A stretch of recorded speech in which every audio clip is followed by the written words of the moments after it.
Hey gamers, welcome back to a brand new DSP video.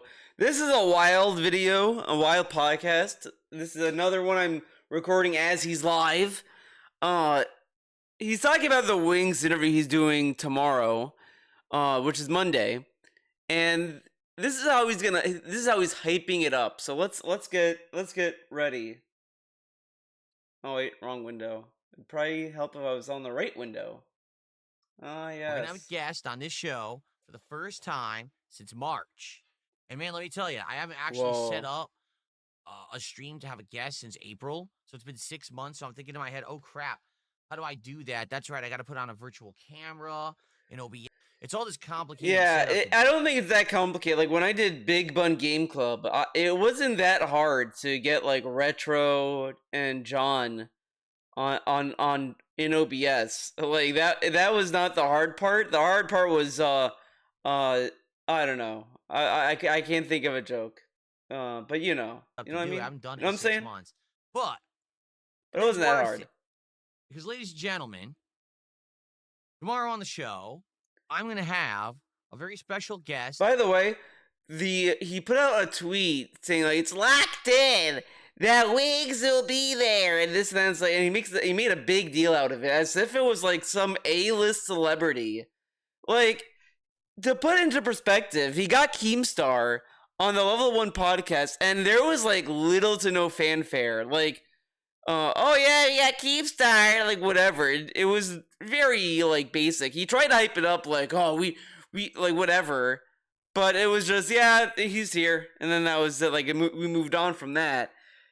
Wings, he's acting as if he got like fucking George Clooney to show up or something. So I'm like, but he's acting as if he had like a big star, and it's like no, it's just Wings, just another lolcow that. I mean, he could have gotten anyway. Honestly, dude. But let's keep going. The likes of which you have asked for many. Who was asking for him to interview Wings? I don't really remember seeing anyone saying, Phil, get Wings. many, many years. No. No. This is fake.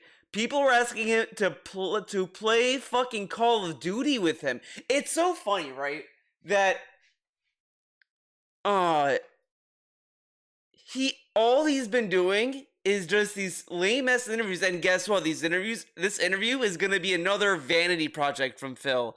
All of these fucking interviews, in some way, shape, or form, is meant to like glaze the fuck out of Phil. That's all it is. He gets these people on, and they would at least try to glaze him to some degree. Like that's all it is. And this dude is so we'll get into it again, but he keeps saying that he has to relate everything to him, which is really insane. Like nobody like has the conversation like that. I mean, in some cases, obviously, but like if I start talking about Guilty Gear, you're not gonna talk to me about like something completely irrelevant that's relevant to you, right? Like I don't know. We'll see. We'll see. And talk about it. This kind of shit is if you're expecting people to fucking clap. He's like, we're gonna have Wings of Redemption, but nobody's clapping. So it's just him silently nodding. It looks insane.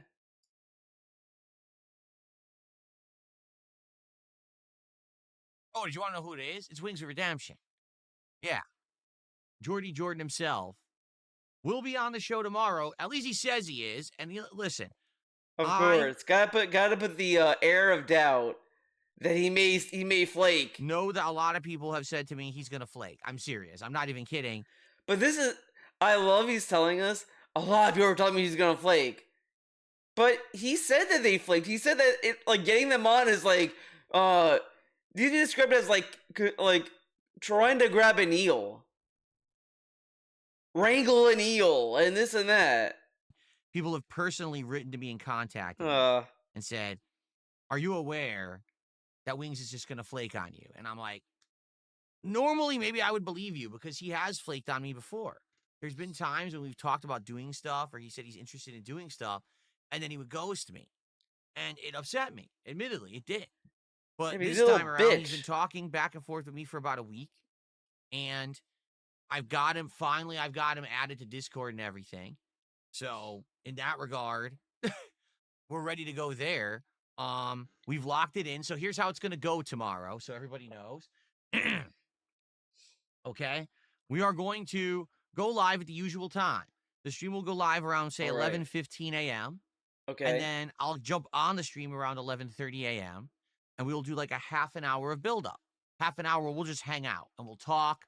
We'll see what you guys think about what's about to happen, get you all hyped and excited. However, oh my god, this just is like it's so weird when he does this. Yeah, we're gonna have a 30-minute hangout. We're gonna we're gonna get each other hyped and this and that. Like, okay, whatever.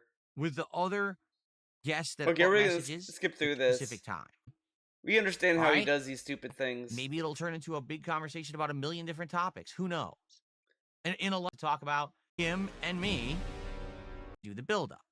And basically, once he's here, it's just gonna be about, and it goes by, and we're like, it's kind of boring. All right, let him go, and then This is kind of like, I don't know if I would say disrespectful, right? But you invite someone over to do a show with them, right?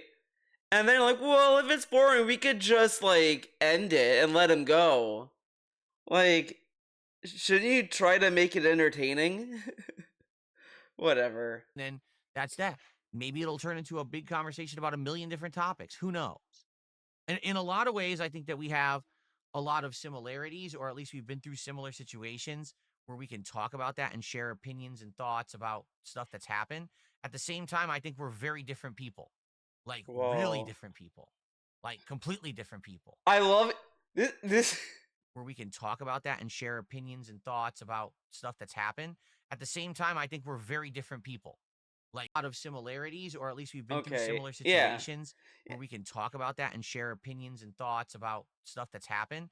At the same time, I think we're So we're gonna have like a little therapy session. But I'm telling you, you're gonna see it in this very soon. But I think the whole reason DSP's doing this is twofold. One is, as I said before, it's a vanity project. This is just another vehicle for him to get someone to be like, "Yeah, Phil, you're cool. You're amazing. I love you." And then like the second thing is he's gonna be like, "Wings, you're come on, man. You can stream good games. Why do you give in to the trolls, man?" Like he's gonna treat it like an intervention. Like he's gonna give Wings an intervention about whatever fucking problem he thinks he has. And then like I can only see, let's say that Wings gets one extra viewer after this. DSP's gonna say, "See guys, he's doing way better now because I helped him. I did this and now he's getting all the attention because I gave it to him. Look how cool I am. You see what, like it's like what Kino Kasi did for me last year, but I did for to Wings positively." Like that's what he's gonna do. It's just gonna be another like May the 1st situation. So get hyped for that. we're very different people, like really different people. Really different. You guys remember, Wings and DSP are different people. I know, shocking. Like completely different people. I don't think that you could think that we're kind of polar opposites in a lot of ways. Our philosophies on kind of content we make and the way that we behave and all kinds of stuff, right? So I mean, say what you will about Wings. At least Wings is not this narcissistic and like obnoxious. Like Wings is probably a shitty person in its own right. Like I'm not gonna. I don't know much about Wings other than the stuff I've seen and all that kind of shit, obviously. But like, I mean, come on. Look at like DSP content and listen how DSP carries himself. Like you get Wings to at least say out loud he hates streaming Call of Duty and stuff like that. DSP will not say that if he's doing it. He will say it though, like 5 years from then, and if he's doing something else, then he'll say it was boring back then. Like that's the difference. Like, which in a way, Wings is more honest than DSP about what he's currently doing or something comparatively, right? So maybe we're gonna have some harsh criticisms for each other. I don't know. I mean, for me, here's the thing. I could sit here and I could plan out this whole thing, Isn't that boring? Like, there's a few things. He doesn't plan on anything. All his interviews prove that. I think at most, he may have a concept of an idea of an outline. Like, he'll just have a concept of things he wants to talk to Wings about, but he doesn't really have any other thing to talk about because DSP is not interesting. And he doesn't know what to answer. Like, you watch these interviews, and it really is just like DSP is like a babe in the woods. He's like, uh, what, do you think of, content creation in current year? Yeah, I upload videos, man. It's crazy. Sometimes it doesn't work out. So like when you upload a video, like do you read the comments? Like these are just like nothing questions. Things obviously I have in mind that I like to say to him and ask him. Okay. But particularly, I think I'd rather let it like go with the flow and see where it goes. Yeah, all he wants to ask him basically is like, Wiggs, when someone in your chat says that me and Kat broke up, why do you believe that? Why do you go along with that? Don't you think that maybe they're lying to you? And why do you let your mods troll you? And then he's probably gonna say, well, you see, DSP, I'm busy streaming. I don't have time to vet and research all my mods and what they say and blah blah blah. And he's like, well then why do you regurgitate it, blah blah blah. Meanwhile, DSP has done the same thing that he's mad about Wings for doing. DSP has on numerous occasions read donations and either went with it or whatever. I talked a lot about that in the last video as well, where he will just watch a clip and not think much of it and think that's enough. Like he has no other like question about what he saw or anything. Meanwhile, if someone watches a detractor clip of DSP, they have to ask all these questions, they'd be analytical and this and that. Like it's really funny to me how he's so lenient and giving credit to any clip without any like idea of what he watched, be it no matter the context, no matter how little the context and no matter how much the context. Meanwhile, like if you watch a DSP detractor clip, there has to be all this context. You need to know the full context and this and that. Like, but DSP doesn't have to do that when he's looking at other people's shit at all. But if Wings gets something told to him in chat, how dare Wings go along with it? But if someone tips Phil, hey Phil, you know that Wings sucked his own dick and swallowed? And DSP will go along with that. And then maybe throw in, I don't know, man. Or some, like, something to deflect it. But if Wings did the same thing, he'd still give him shit about it. Rather than coming in with a giant laundry list of things. So here's the 47 questions I was told to ask you by people who don't like you, Wings. Here's your interrogation. Here we go. Like, I don't think I want to do that. I think Wait, so. Here's what? Say to him and ask him. Okay. But particularly, I think I'd rather let it like go with the flow and see where it goes rather than coming in with a giant laundry list of things. So here's the 47. So I love that, like, he's comparing going in with a plan to, like, going in with a laundry list of things trolls want to ask Wings, right? But DSP is the one hosting the show. He could ask Wings 1,000 questions. Like, he could ask him about, like, the games he wants to stream, all this other stuff, right? But instead, it's just I want to go with the flow. There's only some things I want to ask him, which is obviously going to pertain to like things that Wings has done in relation to him, like talk about why he thinks his wife left him, etc., etc. 7 questions I was told to ask you by people who don't like you, Wings. Here's your interrogation. Here we go. Like, I don't think I want to do that. I think I'd much rather just have a conversation with him, see where it leads. If we get to some interesting questions, great. And if we don't, I don't really care. It's like if Barbara Walters has Donald Trump, interviews Donald Trump. I feel like that had to have been a thing because these people like really love that example of for a while. But it's like if Barbara Walters interviews Donald Trump, and instead of asking any I'm gonna drop the DSP voice. There's no point. It's like Barbara Walters that interviews Donald Trump, but she has no plan, no questions, and she's like, I just wanna vibe with Sir Trump. I want to see what's gonna happen.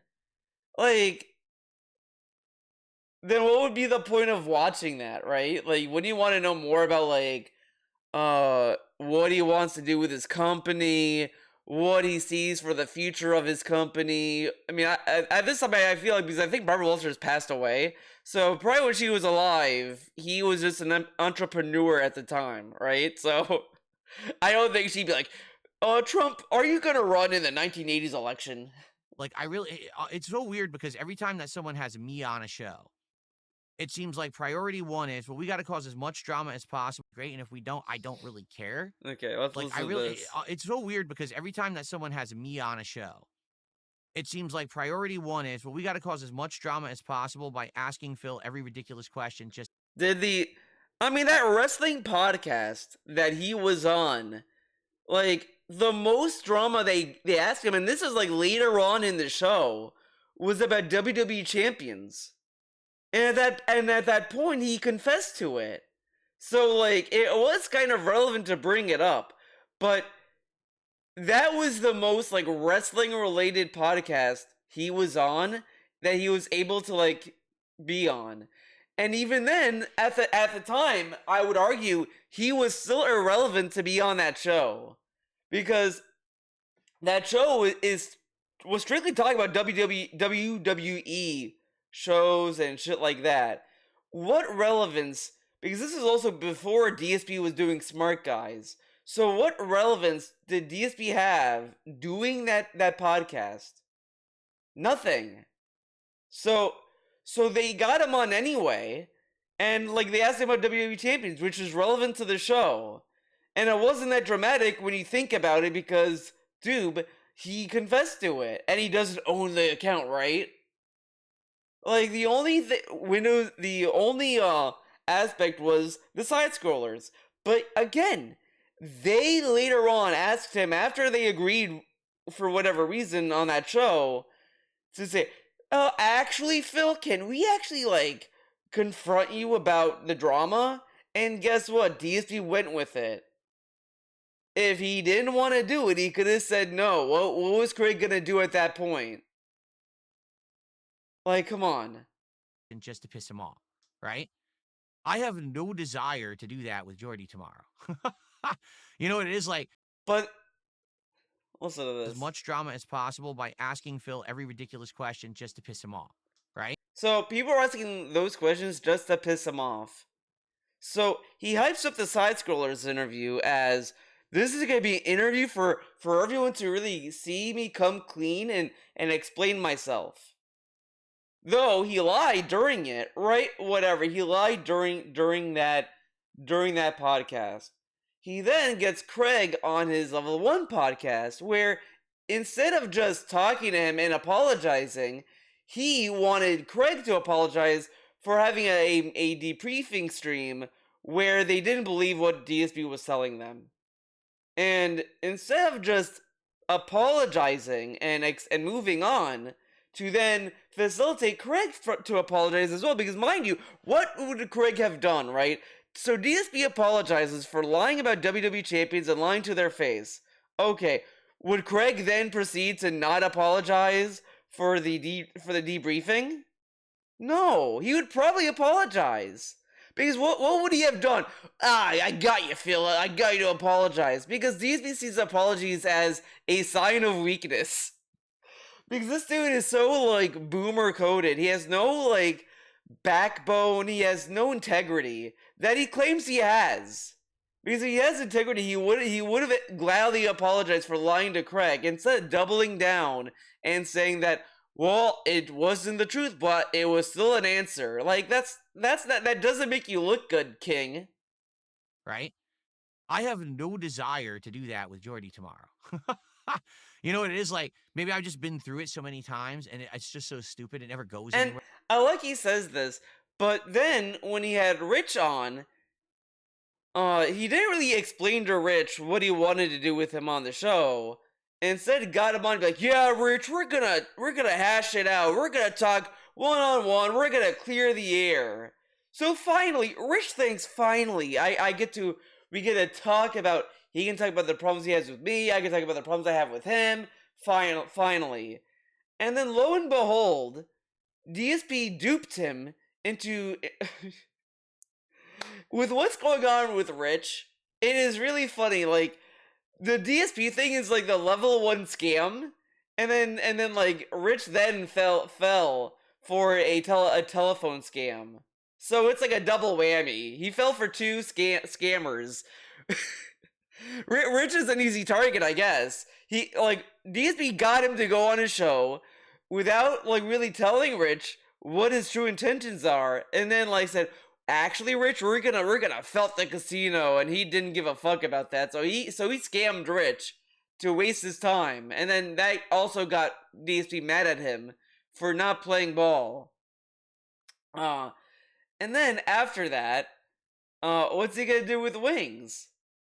And of course, he's not gonna say, "Well, I'm not gonna do this, guys," because this is the day before the stream, and DSP, like, this is the big red flag with DSP. I said this during the Snake stream.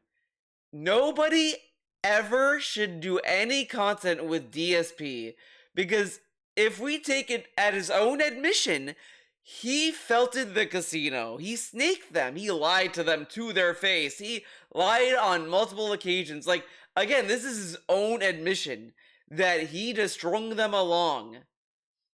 So, no matter what he's saying here, what he told the Wings behind the scenes, it's clear that he could very well be lying to Wings to his face and lying to his audience, so he can get Wings to be on his show, and then he can do whatever he fucking wants with Wings.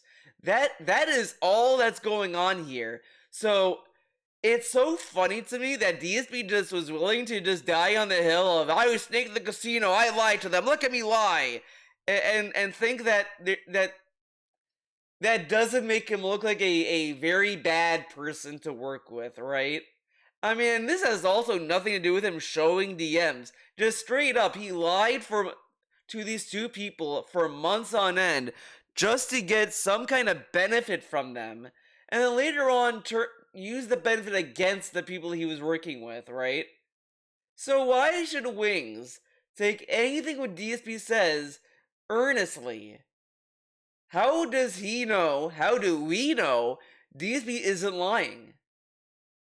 He has a record of lying in the past, both during the WWE Championship and recently with the King arc. And he's acting as if this can't be true. Anywhere, it's just the same beat the dead horse shit anyway. Like, don't you want to do new content? Like, this is the first time I'm ever actually going to have a conversation with this man. Why should we talk about the topics that everyone's already beaten to death, right? Maybe we could find some new ground and stuff to cover that. But again, why is this like shown in a way that it is the audience's responsibility or whatever?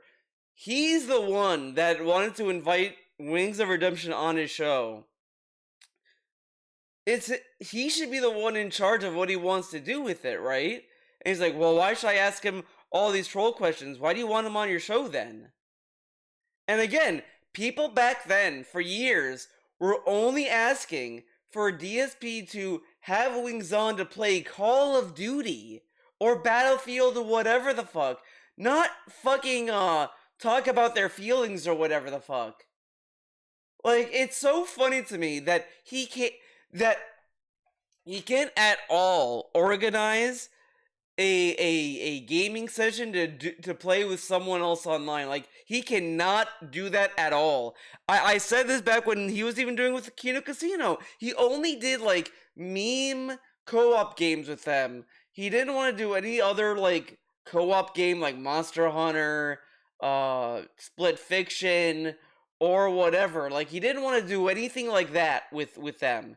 Instead, he wanted to play these meme games because these are like disposable games. But why can't he like do that, right? Instead, he does these interviews that I don't think he's very good at. To be honest, no one's ever heard people talk about before, right? Or maybe I'm going to call him out for some of the horrible things that he said about me. I don't know.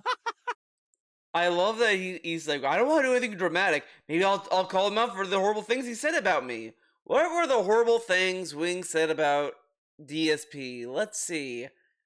Uh, he talked about Cat leaving him. Okay. He could beat him in a fight. Okay. Maybe he's also hard to work with. I don't know. Like, I don't remember what else Wings has said about DSP. Like, I love that DSP, like all these people that he claims that has said horrible things about him are actually not that horrible. Meanwhile, like there are people who've said worse things about him that he just kind of like lets go, right? We'll see, right? But remember, guys, he doesn't hold grudges. DSP doesn't hold grudges, guys. See how it goes tomorrow. We'll see how I feel too. What kind of a mood am I in? Maybe I'll be in a real pissy mood. I don't know. Wow, this sounds really cool. We'll see what happens, right? Very professional. So maybe Craig was in a bad mood when he had him on during the side scrollers. Maybe they were just in a bad mood, Phil. Why are you being so mean to them? They were in a bad mood. Come on. That's what it's all about. That's what it's all about. He'll join around noon, and we're gonna hang out. I would say the longest we'll go is 2 hours. Like the absolute longest we'll go is a couple of hours. We don't even have a timeline or like a time frame that he wants to do other than 2 hours. So that we can have 1 hour just to decompress and not play games. After like an hour and a half, it doesn't even matter who your guest is. I feel like you're already going too long. You know what I'm saying? So even if we had hot topics, I feel like 2 hours is enough. And because here's what I like to do. As you know, when I do a show like this, after the guest leaves, then I enable pop-ups, I enable the leaderboard, I start looking at contributions that have come in during that event, and then we go fully interactive. He does this but this is exactly the shit he was mad about during the side scrollers. Like, this is exactly, which, you know what? Thinking back, it's very telling. It's actually insane. Think about it, right? He went on the side scrollers. He did his own decompression after that, and all he did was praise them and like say, it wasn't that bad. It was great. It was amazing. And then the side scrollers did their decompression and was a little more critical of their guest or whatever. And then DSP was mad because he brought up like, I defended you and you did this to me? So it makes me really beg the question, who was being dishonest, right? And also remember guys, DSP has always said that when people are being overly positive and saying everything's great and they're not critical at all, they're being fake and they're being shills. Meanwhile, unlike all these other big streamers, DSP is an honest streamer. That's why it's so critical. So he goes on that side scroller podcast, and during his decompression, he was like, it was amazing. I loved it. It was great. Wow. And then when side scrollers did their decompression, they were like, oh yeah, I don't believe his like mobile game stuff, blah blah blah. And, being a little more critical. So by DSP's own like logic, DSP was the fake fuck here. What a shocker! Because that's how he views his fucking life, and it seeps into how he carries himself. If you think about it, that's why like a lot of people. That's why it's so easy to say that he's projecting when he talks like about certain things, because DSP is like a scammer. Well, he is a scammer, and he's scum. So what I will do is for the second half of the stream, I will do a decompression session where we just hang out and chill. Shouldn't Wings also hang out during the decompression stream to defend themselves? I just love, I love that we're like, 2 years removed from the side scrollers interview, And they're still, and he makes it more relevant when he does this kind of shit. Because he was upset that they did this debriefing stream or whatever, decompression stream or whatever the fuck. And DSP could not defend himself during that. So DSP wants to be in the room when they want to speak honest about their own interview. DSP has to be there, be in the room to defend himself. But Wings does not need to be in the room during these decompression streams. Why not? Why not have him be there? Okay. And we talk about what just went down. Did you like it? Did you not like it? What were the hot topics? What were the things that you felt you learned something about or you found entertaining? What was boring? Did you like it? Would you like to see more like that? Do you have recommendations for improvement? How it could have gone better? Do you think it went did not go well? What do you think? Right? This is so funny because this is what's gonna happen. He's gonna do well financially, obviously, and people are gonna like it. And then he's gonna either like he may do another interview, like not in a week, but maybe he'll do this like another like once a month type deal, like kind of like what he's doing with the Legos. He's gonna space it out and keep doing it, and we're gonna get these like lame, cringe interviews, like once a month or once every 2 months or whatever the fuck. Whatever routine he wants to put this in. Right? So I think that'll be great. And it's going to be something special, something different. Break up all the gaming that I've been doing nonstop for a very long time. Give us some variety. I think it's a great opportunity. I really do. Now, some people have already said, well, why do you think Wings is doing it now out of nowhere? He said so on his own streams, but to reiterate, if you don't know, basically, I love he's saying it's out of nowhere. Why is Wings doing this? I don't know. Maybe because DSP asked him. Like, I love that DSP wants to pretend as if like everyone out there has no interest in doing anything with anyone ever. Like, if you ask them, some people may say yes. Why do you think collabs happen in the first place? Wings has left Lal Kalai willingly. It wasn't like he was thrown off this time or he was fired. He just doesn't want to work there anymore. All right.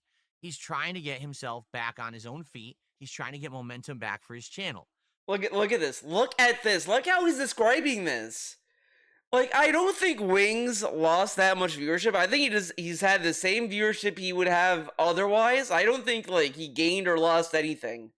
In my opinion, maybe he did lose comparatively. I don't know. I'm assuming he's at the same because he can't be that bad off if he's still streaming and all that shit because he's whatever.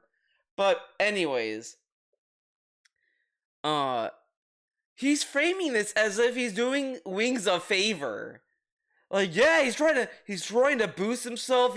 He's trying to like do this and that. So he's kind of like saying that Wings is desperate for attention, basically. But who's the one who has been begging for people to be on his show, right? Well, it's not working.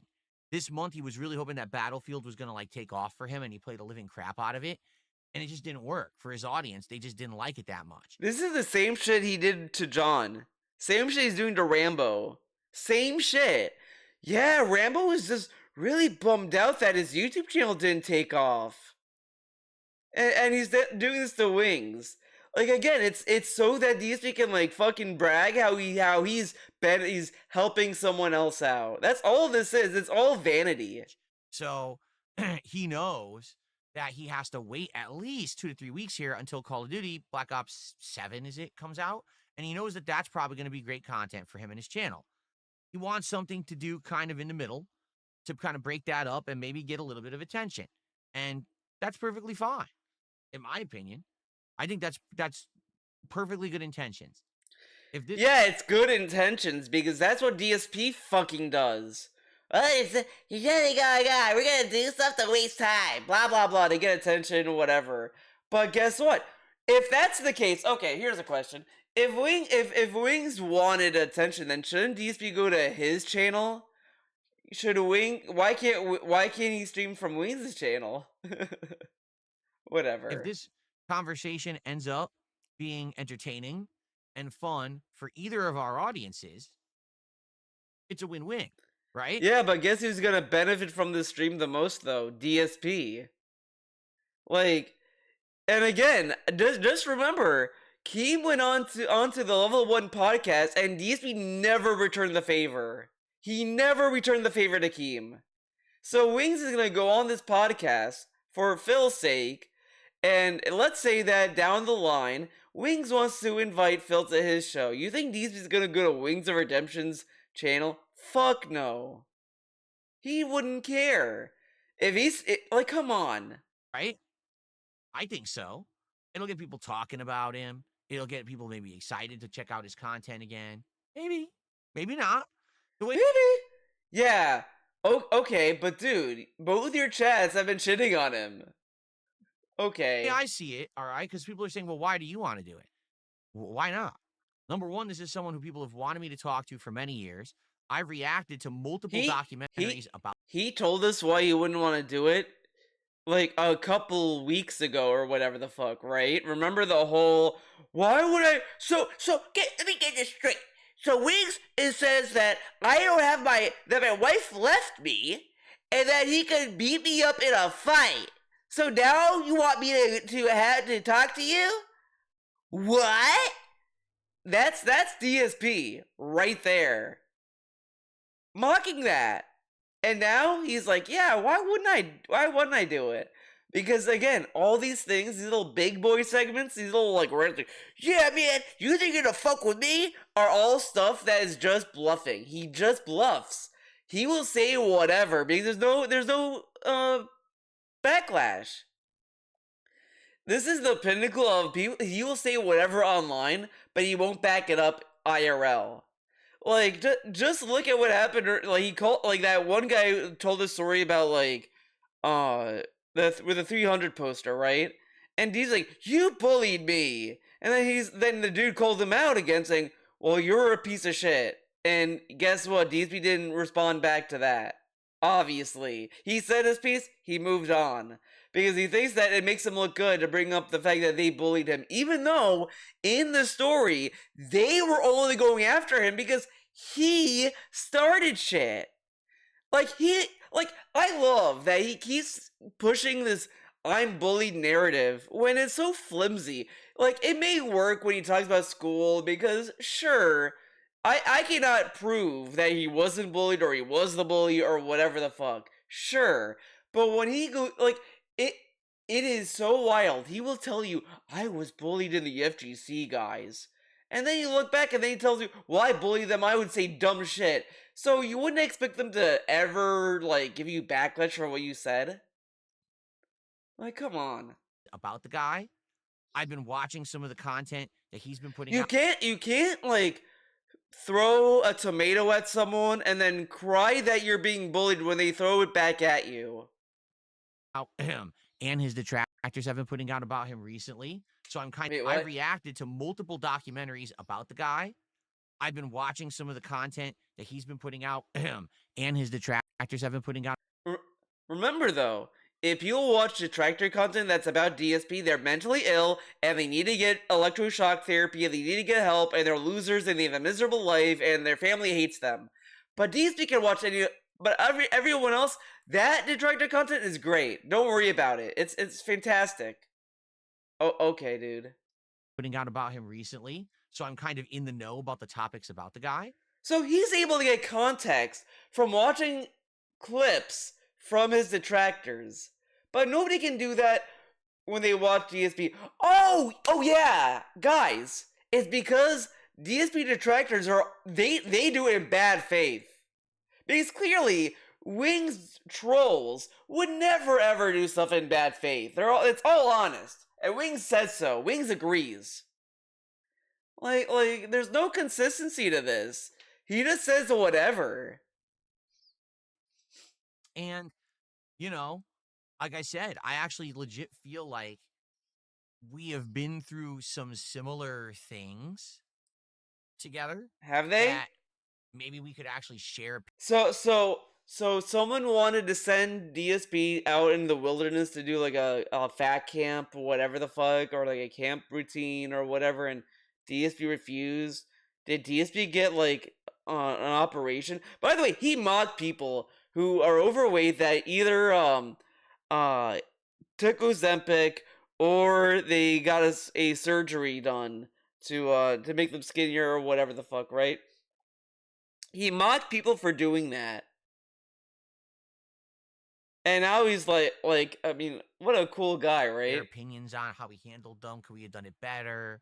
You know, I think one of the interesting topics to talk about is that we both started off as on-demand video creators on YouTube. Okay, we didn't stream. Guys, shocker, shocking turn of events. People on YouTube that stream, they started off making videos. Whoa. We just sat down and we played the games and we made videos about them, whether it was like strategic videos he made about Call of Duty, showing how to play at a high level. Me, I just did Let's Plays and game reviews. And over the years, we both had to completely change our strategies for content creation due to factors such as falling ad revenue, the changing of the climate of content creation online. This is such a boring topic because people know this. Like, it doesn't matter if it's Wings, DSP, or anyone, because guess what? These site-wide changes affected everyone that has a YouTube business. Mega64 has talked about that over the years. Rooster Teeth probably has at some point talked about it. Like Team 4-Star. I mean, the list can go on because this change doesn't affect just them. This whole thing, like, oh, the ad revenue. Yeah, nobody has ever talked about the ad revenue on YouTube. Never ever. Like, this isn't new. The level of trolling that we received, etc. Right? So that's just right there. That's a fascinating topic, I feel, to talk about that, how that changed and how we had to adapt on the fly. This is not interesting. This is the same shit he did when he was talking to the quarter ring. Yeah, I tried to make gameplay, but you couldn't make money with gameplay, so I was like, I should make food eating reviews and this and that, blah blah blah. Like, it's gonna be that level of like, guys, did you know that Mario Brothers 2 is Doki Doki Panic? Like, it's just meaningless, like, sound bites that are not, that people already know. Yeah, it's gonna be very interesting. And this is the same shit he's like, he wishes everyone were to talk to him. Yeah, I wish people would talk to me because I could talk about early days of YouTube. Yeah, because nobody has ever talked about the early days of YouTube ever. Try to become different, but still succeed. But that's just one example.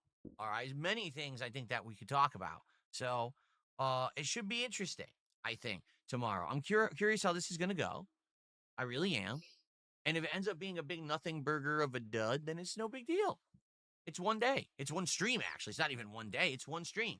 Remember, guys, he likes putting out good content that doesn't waste our time. So wouldn't this waste our time if it's bad content?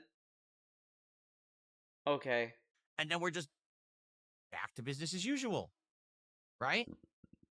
Or perhaps it goes so well that we will start a business empire together of collaborative content. Oh yeah, like I love the sincerity of this, guys. Like, come on, man. Why can't you be serious? What if it does do well? Wouldn't you want to do a regular show with him? I love that DSP goes on side scrollers and he's like, yeah, I was gonna be a host. They were gonna have me on and this and that. Like, that was his expectation. He gets Wings on and he's mocking the idea of doing more content with him. So he wants to do a one and done with Wings. And then mocks the idea of possibly doing more content with him. Oh, okay. That will branch out and become our own network, and we'll have thousands of people involved. We'll employ hundreds of people all around the globe, and we'll be filthy rich from now on. What do you think? Even I couldn't say that with a straight face. Yeah, so funny, man. That's hilarious. Okay. So, let's see what happens tomorrow. All right. So, that, again, to reiterate, how's it going to go? Normal podcast start time. Like, I kind of feel like he talks about these businesses forming as if it's like feasible for two people just to start a business. You realize that all these people who started a business, they have to find investors that believe in their vision, right? Like, they don't just say, "Hey, let's sell automatons," right? They're not just gonna just open one overnight and then start selling them. They have to like get a lot of investment, get a lot of people like then and there, right? Like, whatever, okay. Little half an hour build up. Around noon, I get set up. I invite him on the show. Has to cry about it. No one has to complain. Oh my god! And we see how it goes. If it goes well, great. If not, meh, no big deal. Not a big deal. It's not the end of the world. No one has to cry about it. No one has to complain. Oh my god, I can't believe it went so poorly. It's one stream. Big deal, right? And let's just go from there. And, and this is something that, again, I wanted to do for a while. He's someone who I've been wanted to talk to and or just have a conversation with, hang out with for a while. And for whatever reason, it never happened. A lot of the times I feel like he just, I don't know, like he says that it's because of mental issues and like depression and stuff. Oh my god, listen to this. And for whatever reason, it never happened. A lot of the times I feel like he just, I don't know, like he says that it's because of mental issues and like depression and stuff. This is really, really disingenuous and like, is he really gonna like just kind of have a little doubt that he has depression? Like I love that this dude has a fucking depression podcast on Hate Live where it says the worst thing you could do is say that their depression isn't real or whatever the fuck he said. He says something like, "Oh, the worst thing you can tell someone is to get over it," or something like that. And this dude, on multiple occasions, has diminished or belittled the Wings' depression. Like, you talked to him, Phil. Like, I'd assume, like, if Wings told DSP directly he had depression, he should believe him. He's the one that talks to him. Like, let's say that, like, I'm an outsider, a complete outsider, and I look at DSP's content, or I see a lot of detractor videos on Wings that bring up that Wings may be lying about his depression, then maybe I would also be skeptical. That's one thing. It's one thing to be skeptical about someone's depression, but it's a complete other thing when you have directly talked to the person and have no reason at all to doubt that person's depression, right? When DSP has said, "I suffer depression too." Like, this dude has told him that, like, in that one, like, I covered that in the last video too, so I don't want to, like, part of me, the dumb side of me wants to kind of like watch it, but at the same time, it's like I don't need to. You guys know what I'm talking about. But it is so insane. It's like, well, he says, it's like, damn, dude. Like, you don't want to give him the benefit of the doubt? Okay. And listen, if that is the truth, if that's the truth, I understand it. And if that's the fact, like maybe that's something we should talk about. Is that I've been there. I've done that. So now you want to talk about his depression. I just have the only reason that I could see him doubt Wings' depression is simply because DSP would also lie to. Because think about it. DSP has brought forward that my wife has some terminal disease or whatever the fuck. I don't know what he said specifically.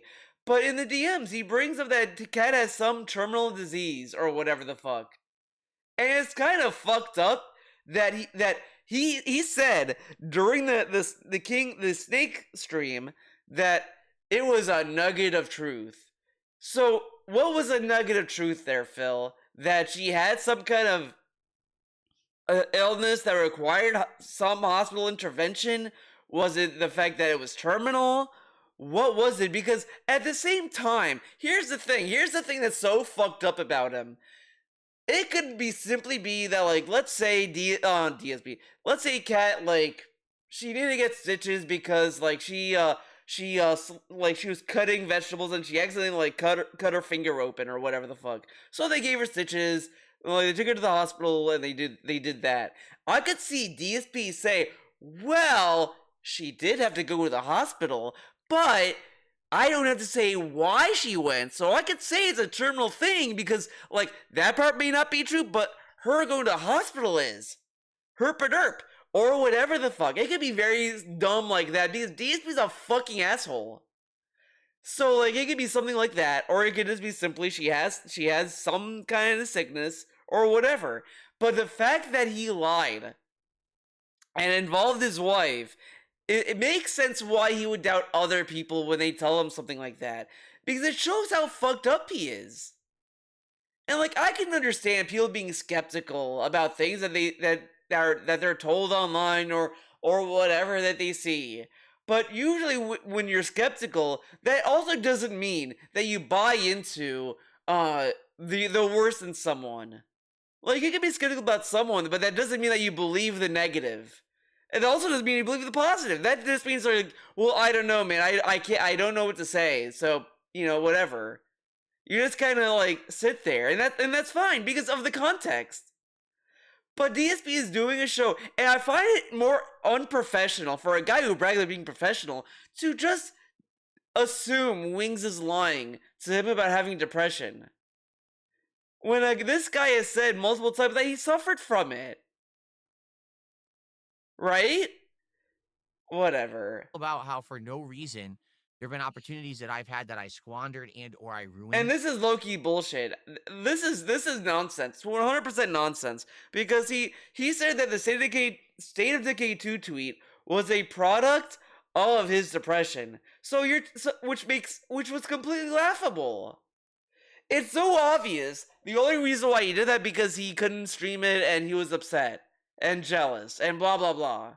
And then, like, he apologized because he had a huge backlash. He even said so after the fact. He said, all these people were bitching at me, so I said, I apologized, but look at him now. I was right. That and all this other bullshit. Because he didn't mean his apology. And this is like, I missed opportunities. I thought trolls prevented you from getting opportunities. And you also didn't want to be a shill, right? And also, what opportunity did you squander because of your depression? You accepted the partner program multiple times on Twitch. You did the bounty boards when you could. All this stuff. He had all these opportunities. When did the depression get in the way, right? And come on. There's friendships that I purposefully ended for no reason because... What friendships did he end? What friendships did he end? The Rambo thing was not... like, oh, I was depressed. This dude was getting people asking him, where's Rambo? Why have you done anything with Rambo after you moved to Washington? Remember, he wanted to move to Washington. He moves to Washington. He hypes up, oh, I'll still do stuff with Rambo. Then, when his chat was wondering, he reads a text message from John that prompted John to just not respond to any other text messages. And then when Rambo made a video saying, well, he should just call me. That's the whole thing. And these are the, I don't have his number, dude. So it's clear that he just didn't want to do it because it required effort. And he didn't want to confront someone when they felt that they were in the wrong. When they felt that DSP was in the wrong, he can't come to terms with that. All his apologies cannot be taken seriously. I think he knows this on some level. I mean, this is like a little like buffoonery on my end, to be fair. But I kind of feel that he didn't want to like call John because he didn't want to actually genuinely apologize. And he knows he can't. All his apologies are, I'm sorry you feel that way. I'm sorry you were offended. He never apologized for what he did. Because I was depressed. And that's what you do when you're depressed. You just self-destruct constantly over and over and over. That's not what depression is. Sure, depression has these things happen, but they don't just do it because, oh, I'm depressed, I must self-destruct now. Like that's not what it is. Oh my god, this dude, man. Like, I feel it's very easy. He reads something online that sounds so, like, so close to what he can relate to, that he misdiagnoses that as something he has. Like, there are some things that I come across, obviously, like, on Twitter, wherever, and when I see, like, people talk about this, it's like, you know, like, I kind of, like, relate to this. However, it's like, but I don't think that's what I am. Like, I would look more into it, and I'm like, yeah, this doesn't sound like this means I don't agree, or I don't feel this way about all these things. Like, I don't think it's right for me to, like, say that about myself or whatever. But DSP would read something like this, like, yep, that's me. That's what I am. And it's like, do you know that that's you for sure? Like, there can be just simple overlaps on certain things. Like, there's overlaps with people who have ADD, ADHD, and autism. From what I'm to understand, there's a lot of overlap with these things. And that doesn't necessarily mean that they're autistic. If you have ADHD, that doesn't mean you're autistic. It just means that there's some overlap. But you're not going to read a symptom or something that someone has. That's me. It's like you read something that's like, this guy has a runny nose. If you have a runny nose, you have cancer. But you're ignoring all the other side effects of that. Like, that's what this is. He just read something that relates to him and thinks that's him. And it becomes an endless cycle to a point. And it sucks. Especially when you don't know why you're... Oh my god, what? When you're depressed, you just self-destruct constantly over and over and over. And it becomes an endless cycle to a point. It becomes an endless cycle to a point. I don't know why DSP is streaming. He should become a therapist. Imagine if this dude is your therapist. You would probably, like, go off the deep end. He would probably get his license revoked. They'd be like, wait, okay, this guy is actually making his patients worse. No. And it sucks, especially when you don't know why you're doing it. You know, just because you feel miserable about. You don't know why you're doing this, dude. Like, there's some kind of divorce from reality with this. He acts as if, like, all these people that have some, like, he talked about this with Wings when about pushing his wife. Oh, well, he's fat, so he probably was just running around, not controlling himself. Like, as if these people cannot have any, like, he thinks the terms losing self-control just means that you don't have any control literally, when it just means you lose self-control in certain aspects or the consequences of the situation. Like, Wings could have easily just not pushed his wife onto the table to get her off him. He didn't have to do that. He could have just, like, listen to what she was trying to tell him and then be like, okay, it's not worth it, you're right, honey, and then leave. Instead, he just allowed his anger to get a hold of him, and he just pushed her aside. Yeah, he lost control in that sense. He couldn't control his anger. But it doesn't make it right either. I'm not, like, saying that. Because you have to, like, understand your own anger and your own, like, self in a lot of ways. But these are just unmitigated problems. But that doesn't mean that Wings has zero control and he's like a robot that's, like, running amok or whatever. And he talks about this with depression, that you're just doing this, you don't know why because you're miserable. It's like, that's not why they're doing that. It's not like that they're just seeing themselves, like, do something. They're like, why am I doing this? I don't know. Like, come on. Some bullshit that happened or whatever, and you just can't shake it. So next thing you do is you ruin everything else around you. Maybe that is what happened. Maybe not. I don't know. We'll talk about it. So I think tomorrow's going to be cool. And hey, the good news is also it's one stream. It's not like it's going to completely interject and ruin the rest of the content for the season. Unlike some other people who said that I had to completely change everything I was doing in order to be a part of their content. This makes no sense. Like, at all. Literally on any level. When has Kino Casino interjected themselves in DSP streams? They get him to stop.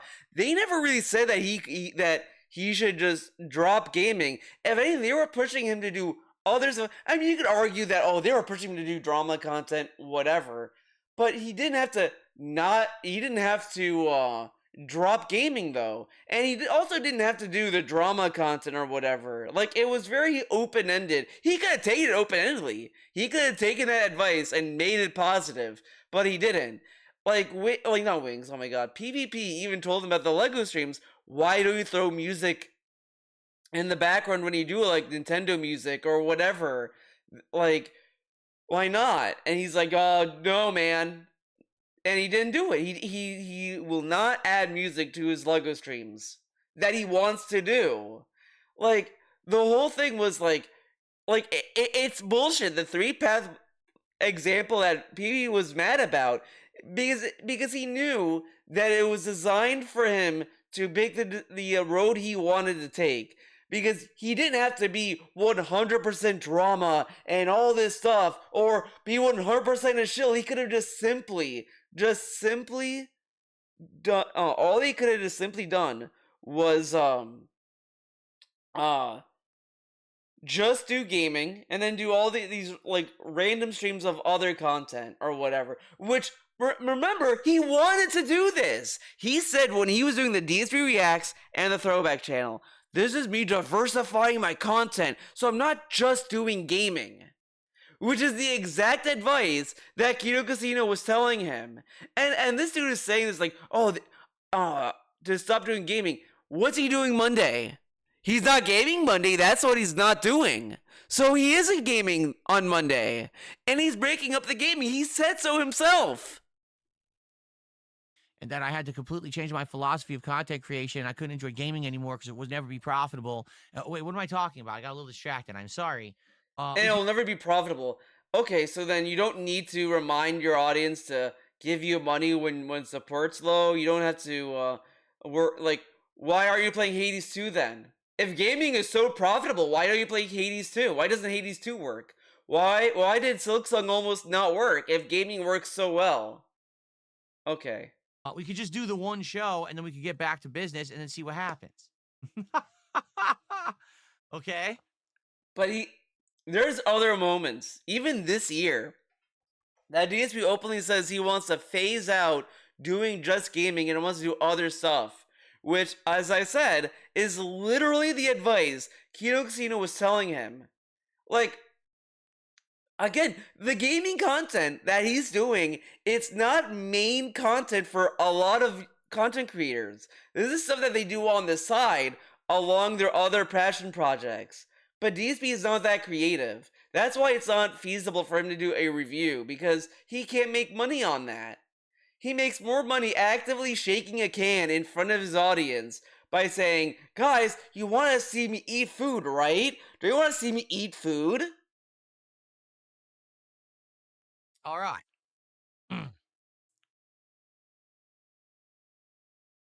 All right, so people are starting to give opinions now, which is what I wanted. Here's what we're going to do. I'm going to shout out a couple contributions, and then This may be a long video, by the way, right now. because DSP is insane. Talk about this topic. Now is the time to do it. Now is the time. Tomorrow, once he's on the show, I'm turning everything off. Okay. Okay, we're gonna move forward positively. So let's take a look here. Let's take a look. We're taking a look. Someone tipped $1.11 says, not sure if you saw Tekken 3 has launched in the PlayStation 5 store as a classics with full crisp HD graphics, rewinding and saving. You never played the fighting game classic ever on stream in your extensive fighting game background. You reckon you'll ever check it out? Probably not. Who would want to see me play Tekken 3? It's pretty old. It's from the 90s. Yeah, why would you want to watch him play an old game from the 90s? Guys, Capcom is re-releasing Super Turbo. Guys, Friday Night Fights are back. I'm playing Super Turbo Super Duper Edition. And after Halloween, we're playing Mortal Kombat, the collection of all the old Boomer games. Isn't that exciting? But why would I want to play Tekken 3? 90s. I played it in arcades. That was the one that I played in tournaments. I actually won a tournament in that back in the day, which is pretty funny because I wasn't really a 3D player, but I did learn Tekken 3 and got really good at it. I learned all King's throw links and everything. There's no online play. It's playing the game single player offline. Why would you want to see me just beat up the CPU? I don't think there's anything there. Yeah, Don't usually these there's don't some these collections have online though? I thought they did. I don't know. Whatever. thing there. You let me know, but I Maybe don't think there's not. anything there that you guys would be interested in. Let's see here.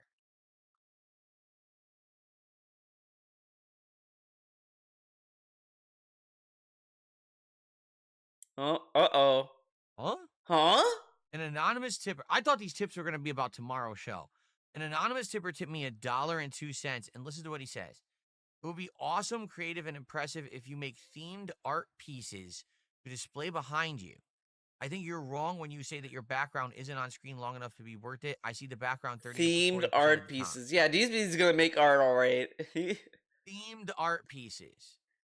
He's so like scared to show his the art. I think ghost, that's the really electric funny. lamp that reminds me of Dr. Frankenstein's laboratory, the digital Yeah, that's why frame he likes that that lamp. has Not because completely it's themed Metal Gear themed. animations, the throwback horror mask, the death face from my past, the Edgar Allan Poe, the black Halloween unit, the themed stuff behind me. What's he talking about? What's he talking He's about? acting like my background is empty or something. I'm actually confused at like what they're trying to get at this person. Maybe they're referencing something from like that we talked about in the past, but I don't remember. You'd have to elaborate on that more because I actually don't understand what you're trying to get at. The point has eluded me. Okay. But thanks for $1. Prince, what the hell? Prince, what the hell? Habibian tipped did a $5 super chat and says, I'm super excited for tomorrow's stream with Wings. He's I can't wait for more content with someone who insulted you and your wife. Well, there you go. There you go. So should I call him out on that particularly? Again, let's chill right now. Let's talk a bit. What do you guys, what do you think is going to happen? All right. It's Habibian. What a name, Habibian. Whatever that means.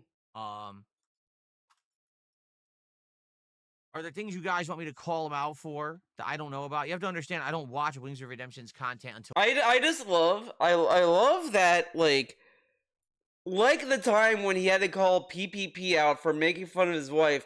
It wasn't DSP's will to do that. The chat had to tell him to. So now he's asking his chat, should I be mad at Wings? Tell me what I should call him out on. I mean, you already have like an easy situation. First off, he could confront about. Remember the time that Wings lied to Phil about emailing him? Remember the time that Wings said that he could beat him in a fight? Why doesn't he talk about those things? Whatever. Until recently, I started tuning in to kind of get in the know about what this guy's been up to. So I'm kind of in the know now about what he's been doing, but I don't know about anything. All this stuff is all internet lolcow lore shit that I don't know about. Lolcow lore shit. Some infamous thing that he said that insulted me and my. Also, just you know what? I'm thinking about this now. He complained about Craig getting all their information from trolls, right? Remember that? And he was like, Craig did his research, but all he asked was my trolls, not my fans. And now he's conferring with Wings trolls. His chat that's full of Wings trolls, or people who may not care for Wings, or whatever, about Wings. So that's okay for him to do it, but when other people do it, when he's the subject matter, that's bad and fucked up. Yes. And my wife is. I don't know. I don't. I don't know. Here we go. Wings eats fast food all the time. Again, I love that. Like he doesn't know the shit that supposedly what Wings says about him and his family, but he knew immediately when Rich said like, I have a family unlike Phil who has a wife and a cat. DSP knew that immediately. Like it didn't take him any like long time to figure that out. But Wings, I don't know. Huh? The time, and you do fast food reviews, perhaps a collab. There you go. There you go. I love he's like asking for ideas. And again, that is an idea. And he's like, there you go. So why don't like I love that he will not do these other interesting ideas when he gets these people on his dumb fuck show. Instead, what he does is they just sit there and he tries to get them to glaze him. That's all it is. It's a hypnosis session. Call him out for saying the age of consent should be 13.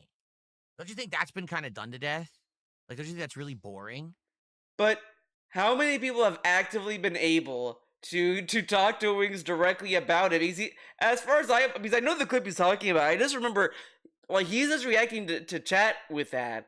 So maybe DSP can like get a more like detailed information as to why why Wings thinks that way. But whatever. I mean, maybe he is kind of scared because he was in hot water with Derek, and he doesn't want to like go back there. You know what I'm saying? I do. I really do.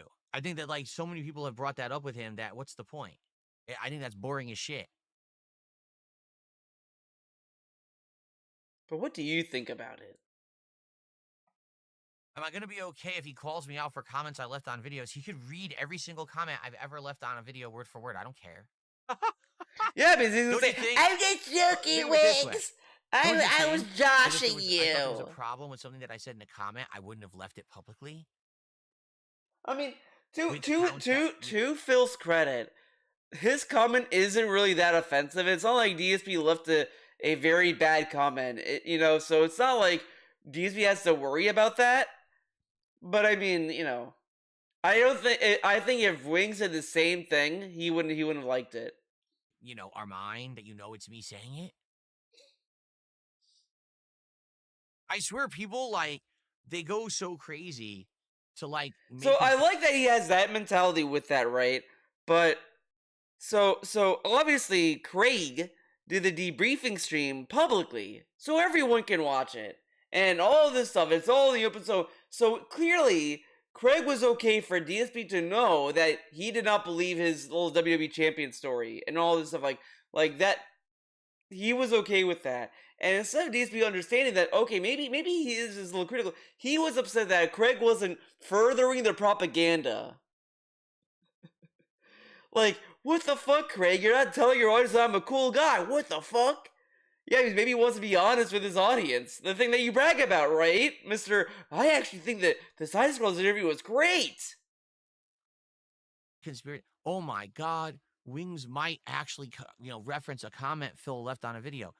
Do you think I thought it was invisible when I left it? Do you think Wings thought his little comment about Cat leaving was invisible that too? You don't want people to read. Get it? Do you understand that's the point of a public comment system? That the public can see your comment? Okay. Holy moly. All right. Take a sip. Chew the water. Well, you kind of chews it. I'm hosting an interview but don't have a plan for a conversation? No, here's the deal. I have many things I could talk to him about. Surely. The thing is, I'm not going in with an agenda. There's a difference between... I'm hosting an interview but don't have a plan for a conversation? No, here's the deal. I have many things I could talk to him about. Surely. The thing is, I'm not going in with an agenda. There's a difference... Yeah, the dude wasn't asking you to have an agenda. He's not saying, Phil, are you going to go in and shit on this guy? This dude said, like, yeah, well, I could ask him so, but I think I just want to shoot this shit, and if it's boring, we'll end it there. But, like, shouldn't you have, like, a more detailed idea of what you want to get out of, like, and the thing is, he has, like, a track record of these fucking interviews that they all go nowhere. Difference between going into a conversation with some ideas for interesting topics and things that would be entertaining for us to talk about, but also for an audience to hear us talk about. But also, there's a difference between that and going in with an agenda, Oh. We're not going in with the intention to destroy a man and be negative to him and, try to publicly embarrass him and do horrible things and say horrible things. But that's not what he was asking. I think he's kind of, like me, he's been through the ringer. He's not asking you to mock Wings. He was asking you to have a plan. So he could have just have a plan, like, I don't know, like, well, if I want to talk to him about the current state of Call of Duty, and I want to ask him about what he thinks about the merger with Microsoft or whatever, but DSP does not respect other people's opinions. And had that happen to him many times. He has enough full-time trolls. I don't think that he needs another. Maybe a part-time troll, but maybe not a full-time troll. I don't know. Oh my God, this is being very, very sus. Like, he's not fully shitting on the idea of trolling Wings. He's just saying a part-time. So he does have at least a little idea of how to troll Wings. That's gonna probably be inoffensive enough that it won't make Wings cry, but it will be something. I guess. I wonder if this is gonna be a thing where DSP's gonna try to like dunk on Keem. You know what? Okay.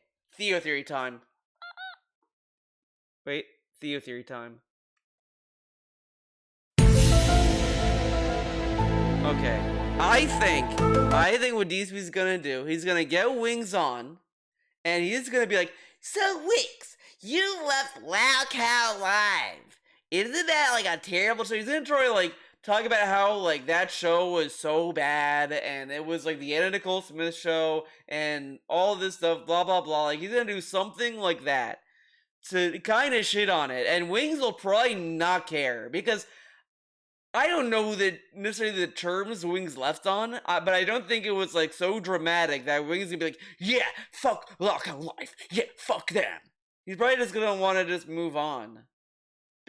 I that's what I think. He's gonna do something like that, and then he's gonna be like, yeah, Wings, you're so much better now. You're standing up for yourself. There you go.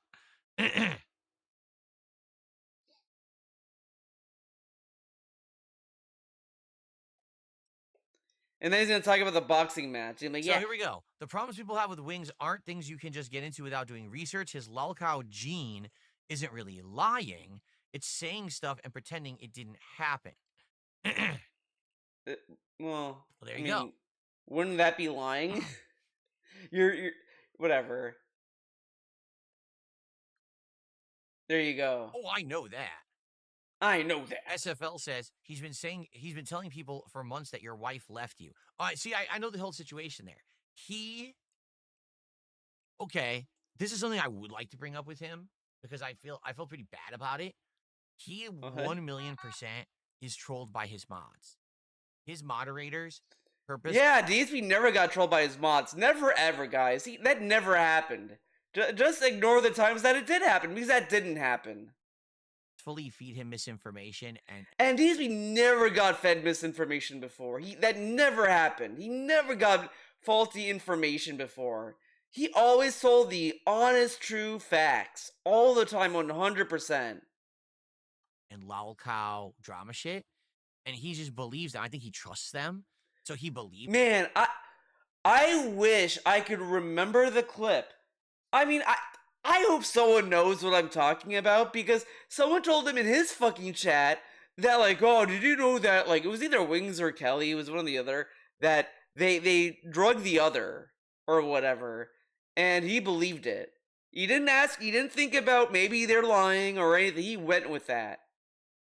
Like multiple times, that has happened before on his own channel. I mean, if it's not that, it's always something else. There's always something else. Someone's telling him that could not be true, right? Believes them, and then he repeats it as fact with absolutely no premise to do so. Like he has no information to prove. But the thing is, when someone in his chat, because like there was a clip I watched where Wings was talking about Kat leaving him, and Wings went on to say, like, yeah, I think she did leave him, and all this stuff, and he goes off his own thought.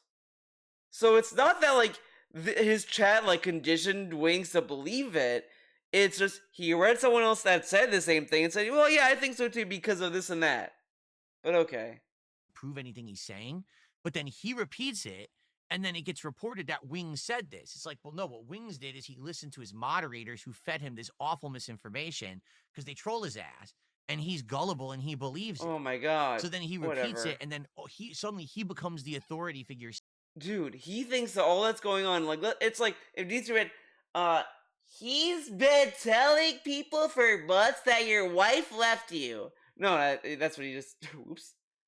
Well, let's say someone in the chat says, the sky is pink. SFL says the sky is pink. And then someone would clip that, and then DSP would see that as, oh, now they're saying that I believe that. That's not how clipping works, and that's not how, like, that happens. I mean, there are times where people, like, clip something and they misrepresent it. That has happened, or whatever. I mean, that has happened to everyone on streaming services forever. That will always happen. You're saying it, and that's how it gets reported. Like, he's never seen a single piece of evidence of anything saying that, oh, my wife left me. His mods told him that she did. It was like, oh, that's sad. And then he'll say a million times and stuff. But he didn't say that was sad. Like, he'll say, I agree, because he's gullible. And he no, yeah, but the thing is, Wings believed it because he's ordering out, like, DoorDash. And that's his justification. And that, and also, like, working out. Like, he has listed his reasons to believe that. That's not really, oh, the chat conditioned him to think that. He listed his own reason why he thinks that. He believes and trusts the wrong people. That's the truth. He believes and he trusts the absolute wrong people. And they have led him astray time and time again in his life, I feel. You know, maybe you could disagree. But that's the problem, is he only... It's tough to say, but, like, if people seem to act nice to him, he'll just believes it. Maybe because he just really is... Oh my god, this especially never happens here. That never happens in DSP's chat, ever. Nobody acts nice to him to get DSP to believe them. No, that never happens. Are you serious? He is desperate for people to be nice to him. And this is really disingenuous because listen to what he's saying.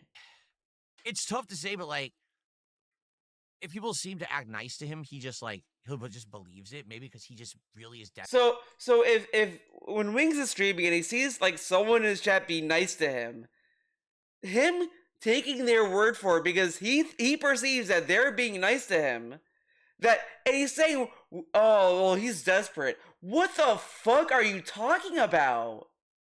This is kind of, like, disingenuous and kind of mean.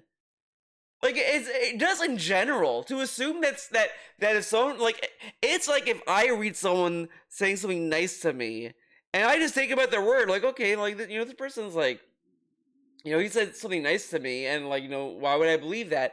Does that make me pathetic? Like, this is kind of like, it's kind of framing it unfairly. Come on, man. He's desperate for people to be nice to him.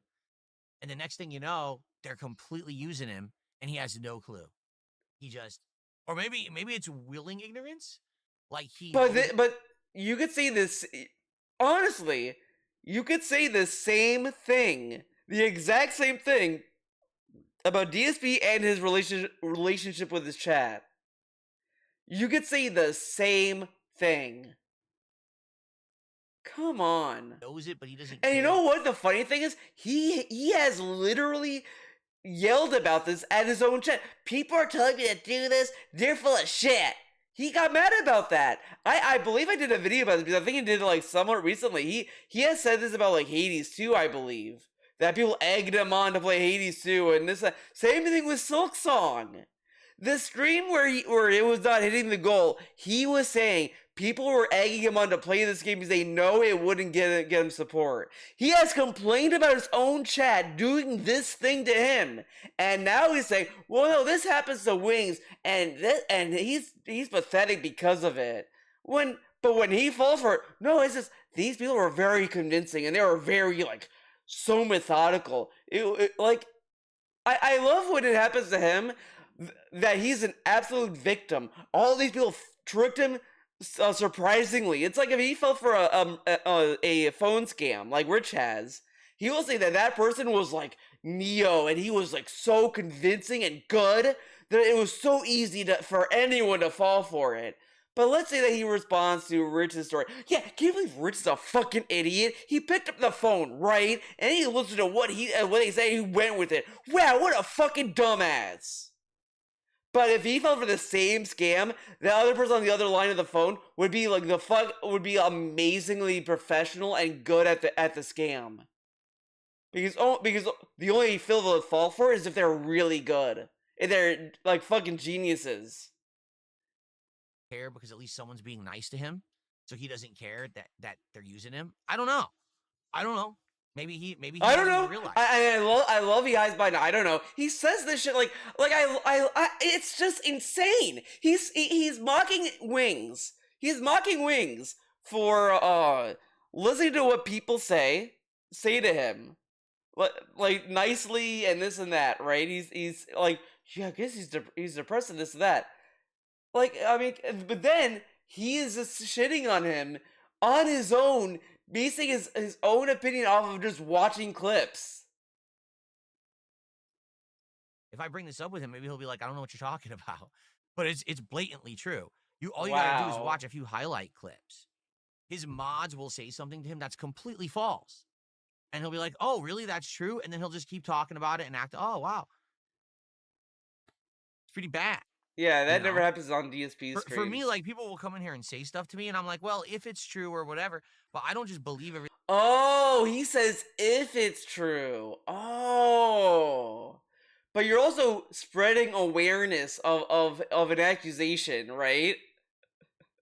Whatever. I'm told, because I know that everyone likes to fuck with people on the internet, and they're going to say dumb shit, right? But again, but the thing is, he has been guilty of this too. You could find multiple times where he goes off of a clip and doesn't think that the clip may be disingenuous, or that the clip may not show something accurately through or whatever. And he doesn't give the leeway of the person that's being accused in the clip to think that maybe that they're telling the truth in this situation. Like, I mean, okay. Like right now, some of the stuff that you guys say about Wings, I know that it's not completely true. It's kind of half truths, or like, spun a certain way to be toxic, even though it's not really what happened, Oh, I'm going to say this right now. All right. I'll say it up front. When we started talking this week about him coming on the show, 100% I made the offer. I said, dude, if you want, I understand that, right now you're trying to make a living. You're trying to make your channel. Oh my God. And look at this. Look at this. Again, as I said, he sees Wings as a charity case. It is so slimy that this dude, like, is treating Wings as if Wings is, like, in the mud, and he's, like, outside living in a cardboard box, and he's, like, acting as if he's, like, gonna, like, give him cause a restart in his life or some shit. I don't know how to describe it, but you know what I mean. Because it's so annoying, and you hear it in the tone. Yeah, man,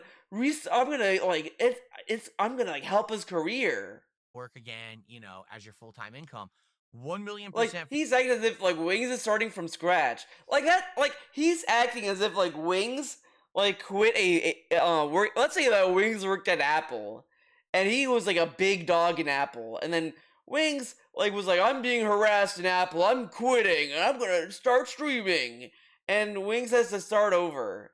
Wings already has an installed viewer base for what he is, right? Wings isn't starting from nothing. Wings has enough attention as it is.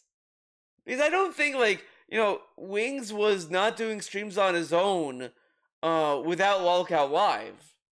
Like, he's acting as if, like, Wings was, like, put in a little cage, and now he's, like, out and, like, trying to, like, start a career. But he already has a career, he's just continuing. And he's acting as if he's doing him a charity favor. Like, yeah, he's starting from scratch, man. No, he's not. For your time, I'm willing to pay you. What we could do is we can split the profits of the show. Whatever the show makes, I will split it down the middle with you. It's all good. And I love he offered this to him, but nobody else. Because again, he feels that since Wings is like homeless, he's a homeless bum or whatever, that he wants to give him a handout. That's how he's wording this. Did he give June the King 50-50? Did he give Craig 50-50? No, he didn't. Good. And you know what he said? I swear to God, he said, no, I don't want any money. I swear to God. He said, it's all good. He turned it down. He turned it down. Guys, can you believe it? He turned it down. Like, this is, like, not, like, kind of bad behavior. Because he's acting as if, like, as if like, oh, Wings turned it down, so he's gonna be in poverty forever, guys.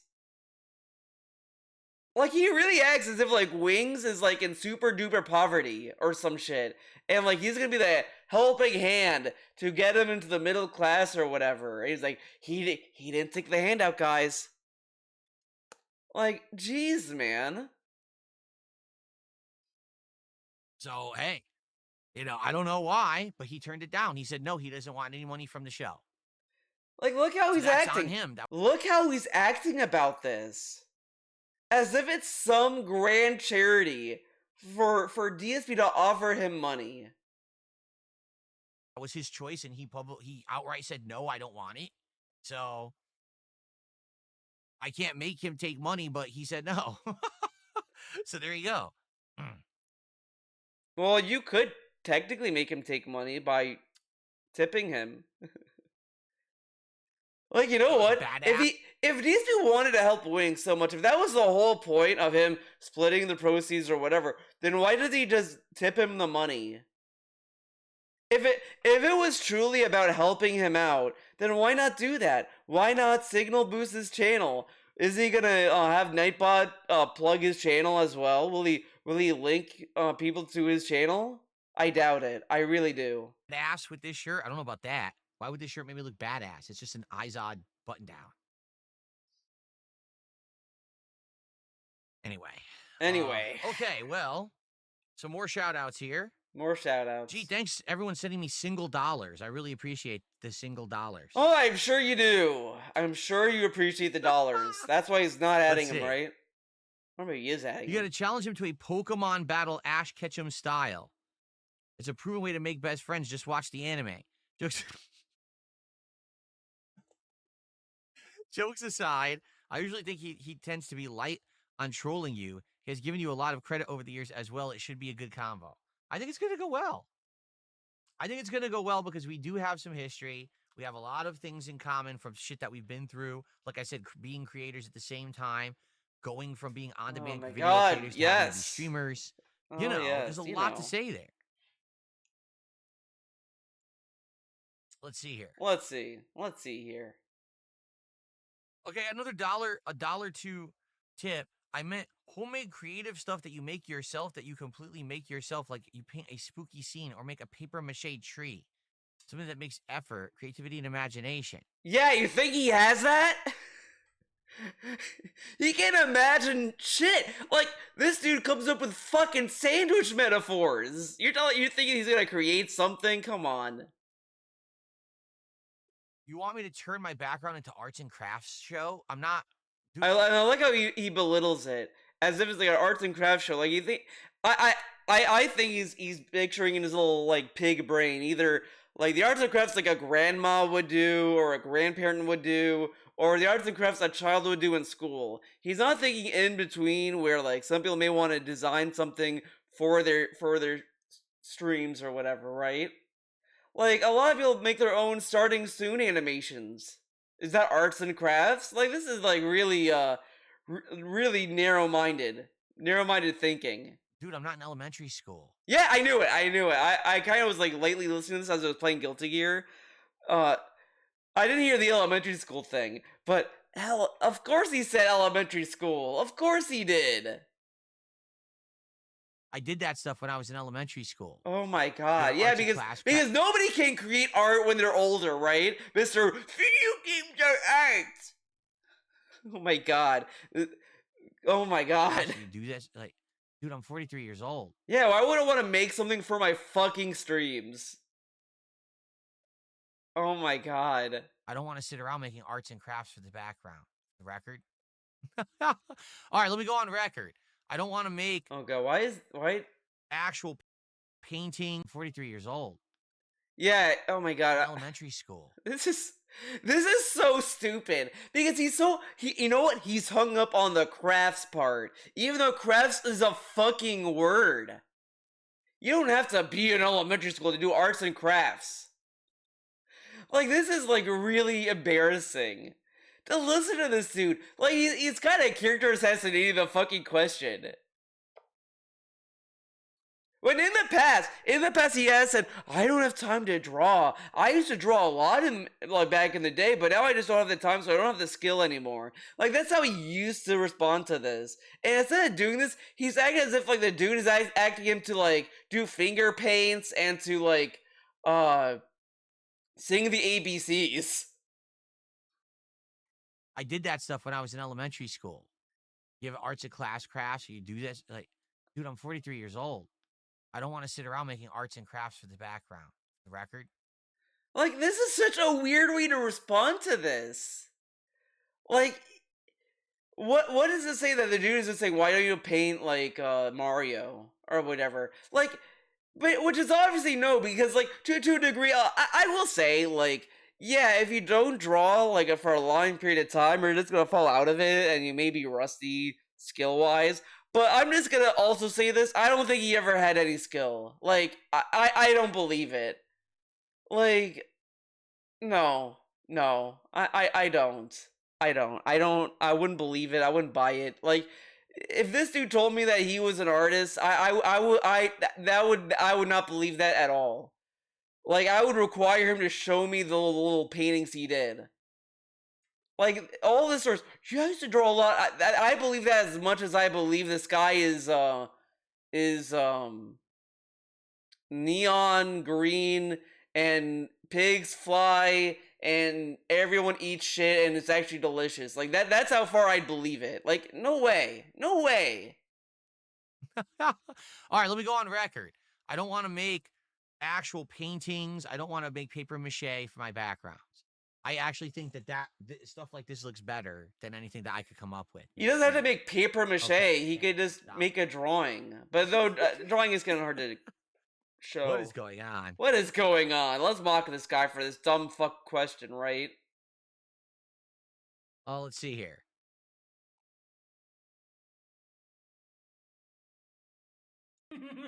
Yeah, I waste my time drawing all the time. That's why I'm drawing every day. And a pioneer in what we know as fighting games today. The way you wrote it off like that, was kind of insulting to fans. Tekken 3 is my favorite Tekken game of all time, and I was actually quite good at it. Yeah, I just don't want to play because it's an old game. Who wants to watch an old game when I want to play other old games? You can respect it, but, like, for example, if Super Turbo was just released on PlayStation with HD graphics and it was remade, but it was a single-player game only, I'd be like, why do you want me to play that? If this game, for example... Okay, but he did play the single player of Super Turbo. That was the whole 30th anniversary event he did of Street Fighter. But, I mean, to be fair, that was an event and all that. Sure. But, you know...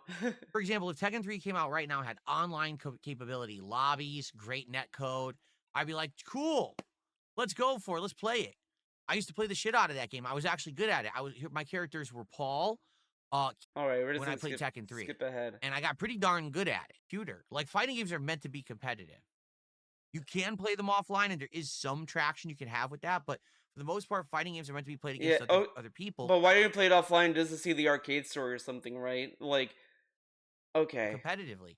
Why would you want to see me play it offline? So, if you're taking it as an insult towards Tekken, you're barking up the wrong tree. I love Tekken. Classic Tekken. I grew up playing, and I was actually good at it and liked it. But I just don't understand the appeal of what you're saying. You're acting like there'd be mass appeal to see me play Tekken 3 when it's an old game from the 1990s that you can't play online. Who would care?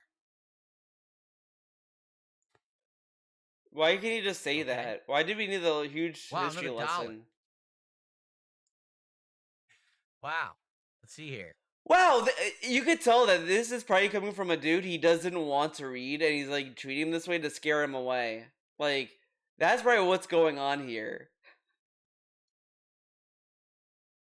You're going to make this about yourself like always. Yes, that's what you do. When you comment on things online, you add your own personal experiences and references to it. Therefore, you add something to the conversation. You don't have to do that, though. Like, if someone, you don't have to do that. That's not how a conversation works. Like, if I'm talking to someone about, like, Guilty Gear, I'm not going to tell them about my life story. Yeah, you like Faust? Yeah, that's so much like why I like biking, but like it's a completely different character, a different story, but like, you know, I feel the same way because I feel that way about biking. Like that would be fucking annoying.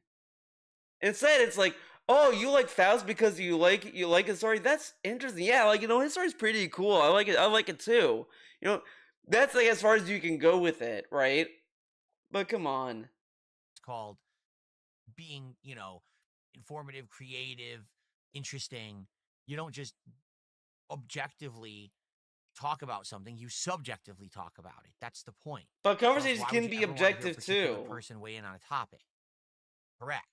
Like, if someone likes a Yeah, game let's see and you what else don't they have like to a say. game, you can It's talk about always- that. It's like you always do when you play games. Huh? Huh? Nah, let's not bother. I don't even know what the fuck this person's saying. Okay. I don't either. Wasting our time. Thanks for the $1. You can always tell the most intelligent comments come out with the $1 tips. Wow. Wow, that's so cool. Yeah, let's mock people for tipping $1. Let's insinuate everyone that tips $1 are a bunch of mouth breathers. Yeah, that's so cool. Why do people think DSP is a negative person? And he had a silver rant like this when someone was giving like 50 cents or some shit. Mort. I think it was Mort back in the day. The Mort rant. Anyway. There were two different Morts. Prince Habibi, again with a $5 super chat. Thank you. It's not the same. He says, ask him how he thinks your fans feel after you claimed a high road by not doing drama and banned them for bringing up drama just to do drama. What drama? What are you talking about? What are you talking about? What are you talking about? I'm just... Is there something whatever. Okay. in the air, the water today or something? Does anyone know what's going on? During my 2 days off, did a vacuum open up and suck everyone's brain cells out of their ears or something? Like, what are you talking about? Thanks for $5. Anyway, Okay. Yikes. I mean, technically... Okay. Yeah, he bragged about taking the high road, but he did drama with Kino Casino. And then, he admitted that he pretended to do it, and he pretended to be their friend, causing drama. While before and after that, he was bragging how he's above it, and he would never do it. Yes. No, you know what? Oh, I remember why I was... You said something how, he thinks your fans feel after you claimed a high road by not doing drama and banned them for bringing up drama just to do drama. I mean, to me, it's like, Yikes. I'm kind of thinking of, he bragged about not doing LOLcow live because, it's drama and he's above it. And then he did, LOLcow light. LOLcow live light. I would like input on this tomorrow. What's going to happen? What do you guys think? Are there things I should know? Are there things you want me to bring up? I'm not saying I'm going to bring them up, but I'd like to be informed if you guys have Also, and I must be informed. So you want to be informed of the drama that Wings is in. Yes. You know what I'm saying? I tried to do as much research as I could by watching his content and, to be honest, watching some detractor content. So he says he doesn't want this to be drama, but he's watching detractor videos to do research on Wings. But again, he mocked all these other people who learn about Phil through drama channels, through troll channels. Oh, but here's the caveat, guys. He also watched Wings' content. But you know what the funny thing is? Wings could probably verify that if he actually looked into the viewer count or the people who watch his content, right? Whatever. Content, because you get to both sides. You can see the raw stuff, but then you can also see their take on what he's saying, and they usually add background and context of stuff to try to figure out what exactly is going on, And to be frank with everyone, all right, I've watched this stuff, and after watching it, I didn't run for the hills. I didn't like... Yeah, none of the drama stuff that goes on with these lolcows is gonna, cause you to be like, this guy is worse than Hitler. But you're just gonna have an opinion that's negative. You could argue a lot about all these different lolcows with Wings, LTG, DSP, Rich. You can say all kinds of things and come to your own conclusion with all these people. There's different varying degrees to all of them. like you could find people that will say like that they don't care about what Wings did to his wife, or that they may say, well, like it's different for this and that, or like, yeah, I find it to be abusive, but there was some context to it, this or that. You're gonna find all kinds of different opinions. And he's like, wow, this stuff is about, like, he's like, he goes in expecting as if like people are saying Wings is a lolcow and this, that, as if like you're gonna tune in and Wings is gonna be reading Mein Kampf and he's gonna be saying all this nonsense, right? But if that's the case, that's what people would say he is, right?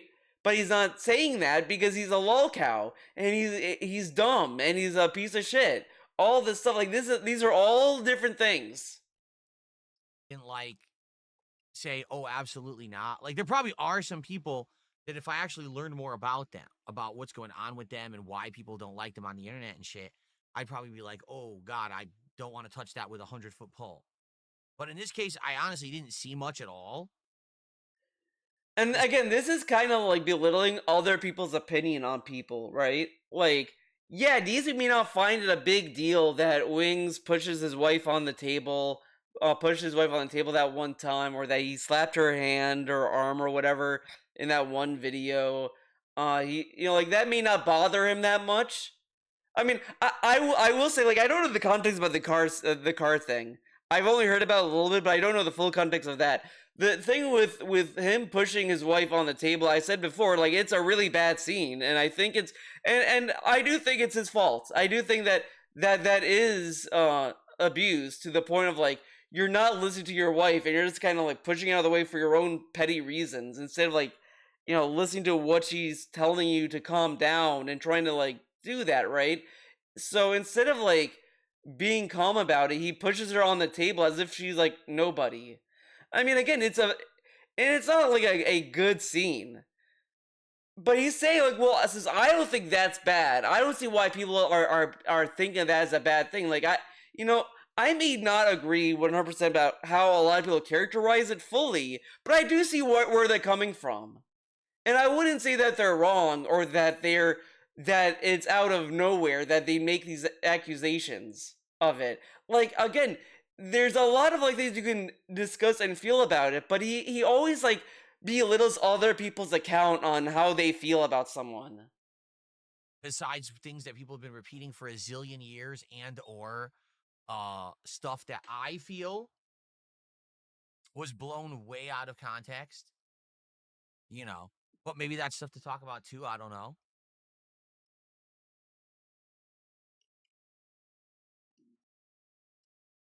Oh, here we go. So someone says, ask Wing for tips on which desk to get. I remember he paid someone $500 for a custom-built desk. Let me guess, this is a joke where someone ripped them off, or it's something that's going to piss him off, right? Right? Yeah. Of course. There you go. There you go. Okay, let's see here.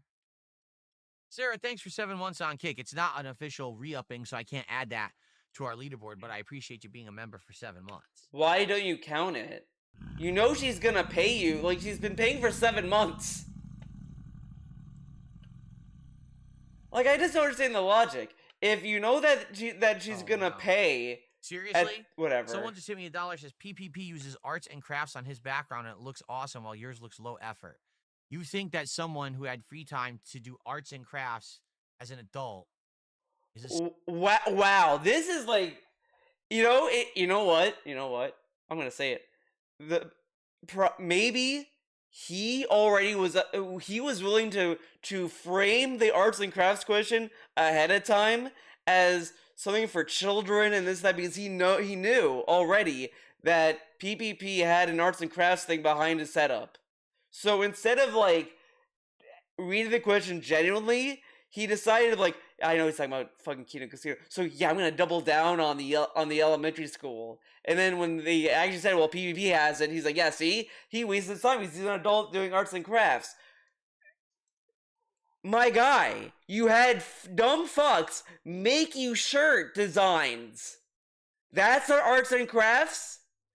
Dude, you think that people who made these stupid animations on the Davoom, that's our arts and crafts?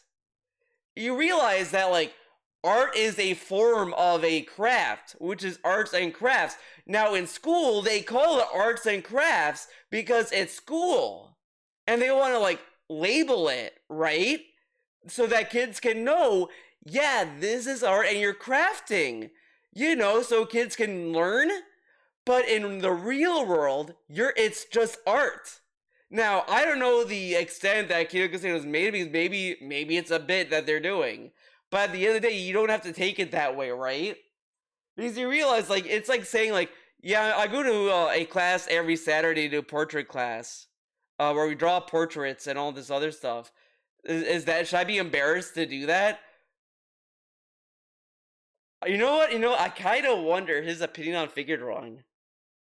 Because figure drawing, you go there and you draw and you see the model nude, right?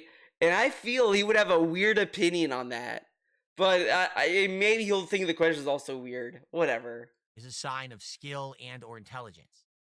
Whoa, also, whoa. Yours looks low effort. Whoa, you buddy. think that someone who had free time to do arts and crafts as an adult is a sign of skill and or intelligence.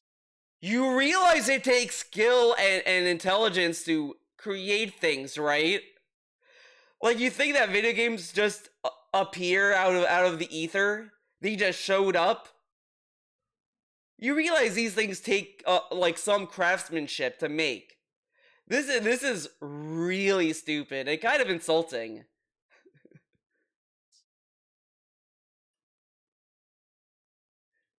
If you had told me, like he's trying, like he hates PPB so much, he's trying to make this an insult or a sign or something to be embarrassed about. Like, dude, come on. And all it shows is to me, and I'm gonna like be mean on this. He knows if he were to make something, it would look like shit. Because I've said this before. I've said this so many times in the past. It takes more courage and more skill and more just courage or whatever for people to show their art online than these dumb fucks that will sit there and be like and belittle it like DSP does. And all this other shit. You know, it's the same shit with and this is the dude that uses AI art. And he's like, yeah, you think this guy like, as far as I know, if he made that stuff on his own, then good on him, right? But he's using AI art that takes zero skill, zero crafts to make his own fucking shit. His emotes are not even made by him. And he's sitting there telling us about, oh, I don't waste my time like a fucking idiot making arts and crafts. You think that's a sign of intelligence? Fuck off. PPP had kids, and he worked with his kids, and they worked together, and as a family, they did arts and crafts, and he thought, oh, this would be a nice, heartfelt thing to put into my background. Then I'd be like, but you're like, no, he's an adult, and he made arts and crafts he put into his background. Oh. I'm sorry. Yeah, see, he wants it so hard to be a dunk, but it's not, Mr. AI Art. Like, what? How is this a dunk? Oh, yeah, he took time to make something? What a fucking idiot. Fuck off. That's my honest initial reaction. Oh, I'm sorry. Oh, man. Anyway, thanks for another $1. And this is also a guy that doesn't have a hobby, by the way. Yikes. Yikes. I can't believe this dude took time to make something for his fucking streams. And this is the dude that brags about his fucking lighting. His fucking lighting. Let's see here. Boy, a lot of dollars today.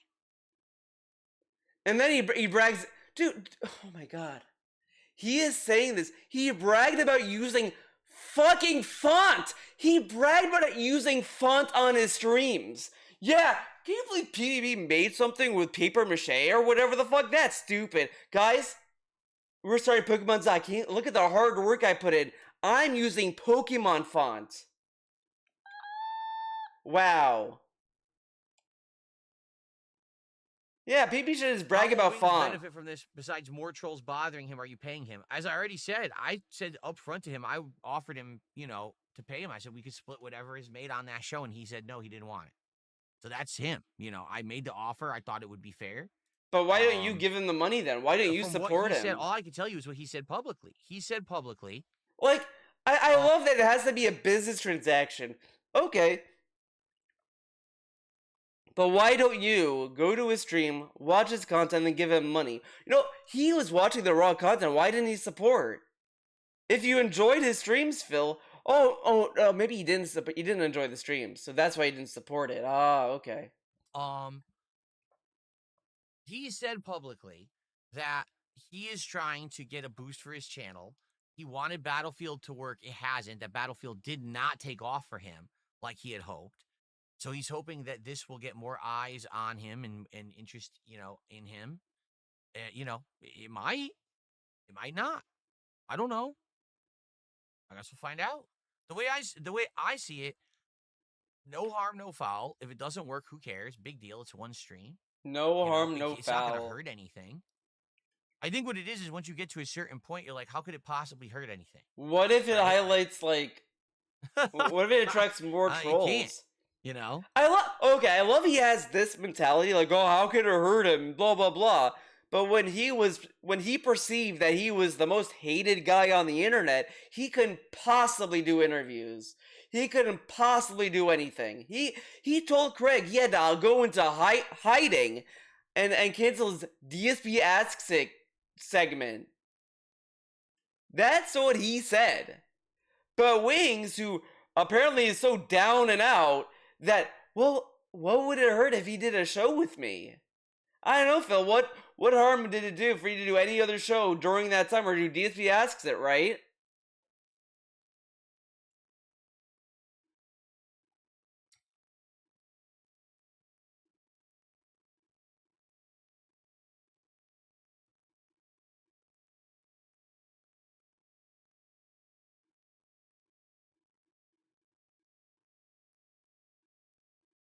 Okay, let's see. Okay, More let's dollar see. nonsense. As you know, when it gets to complete nonsense, I don't even read it. Yeah, fuck that dollar.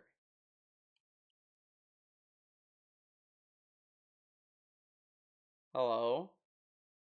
I don't know what the fuck you're talking about. Thanks for $2. What? See? All right. Anyway, someone did a $2 super chat talking about cry bullies. I don't know what the fuck you're talking about. Thanks for $2. Oh, okay. I don't live online. I don't know what that term means. I don't care. I don't live online. I just make a living on it. People really have to start understanding something. I've tried to explain this recently. I don't think people get it. So I'm 43 years old. I grew up in the 80s and 90s. I grew up with an offline existence. So I had friends. I had hobbies, physical, tangible things that I did. I was playing outside with others, toys, sports. But also, I was also kind of a nerd at the time as well. I was into video games. I was into comic books, collectibles. But there were sayings back then as well that kids would say. I was a teenager that the internet took off. This is really dumb. That's when everyone started to live online. Now, I wasn't full-time back then because there was no way there wasn't enough content. But what happened is over the last 25 years, the world changed. Now, everything is immediately online, instant gratification, news, games, information, everything is online, right? There's entire culture based only online terminology, memes and shit, okay? But I don't live online.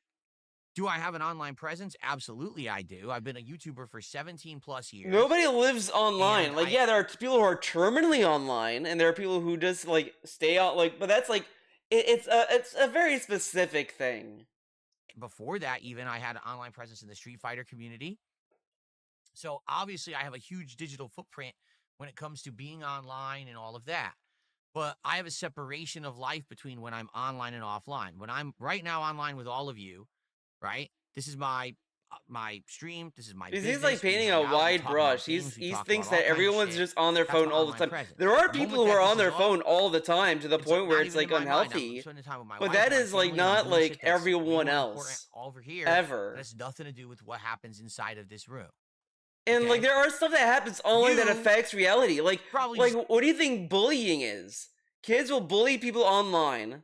Or, other classmates that they know that's online, bully them there, and then when they go to school, bully them there as well. It's a whole thing. I don't have to like fucking explain it. Like, this is why when you do a $2 super chat and you ask me about, is it fair to call people or call you cry bully? I don't know what the fuck you're talking about. I don't care either. I don't care to learn this ridiculous nonsense that you're now pulling out of your ass, some new term that some idiot made up overnight, and now every fucking moron regurgitates it on the internet. Cry bully is not that young of a term. We all say the same word. And we like, kind of recognize cry bully was around for like a couple of years. And we feel like we belong to something. You do. You belong to ridiculous online antisocial behavior. Oh my god, he thinks it's like some kind of cult. Dude, like, people come up with their own fucking terms anyway. Whatever. Okay. It's cracked. Okay? Like, I don't care what cry bully means. I'm sure it's insulting. I don't have time for you. All right? I have important things to talk about. Cry bully is just a whatever. Okay. Thank you to Baja Blasted, who has resubscribed to the channel. I don't know much about cry bullies either. I know I heard the term before in the past. That's why I know it's so old. I appreciate that. Baja Blast. Yeah, I think it's just when someone's like being a bully, but they're like, but they also cry in response of when they get bullied or something like that. Like, and that means that all the leaderboards reset and all of that. Or is it like, I don't know. Or they just cry about being bullied all the time. You know, the subs for the week have reset, so that's actually our first sub of the week. All right, we're just gonna move forward.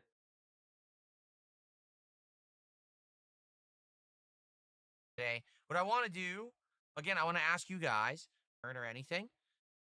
And for goodness sakes, let's get some support. As you know, we're at 5 out of 10 goals hit, and then never really went back for many, many long. So we want to hit that goal. I'm not going to waste my time on. I mean, please, let's get some support going. Right. Maybe outside of the dented individuals sending me $. Wait, why is DSP calling people dented? I thought that was fucked up. This dude said that when you call people dented, you're making fun of babies that were dropped on their head or whatever the fuck. He said that was fucked up that the trolls were doing that.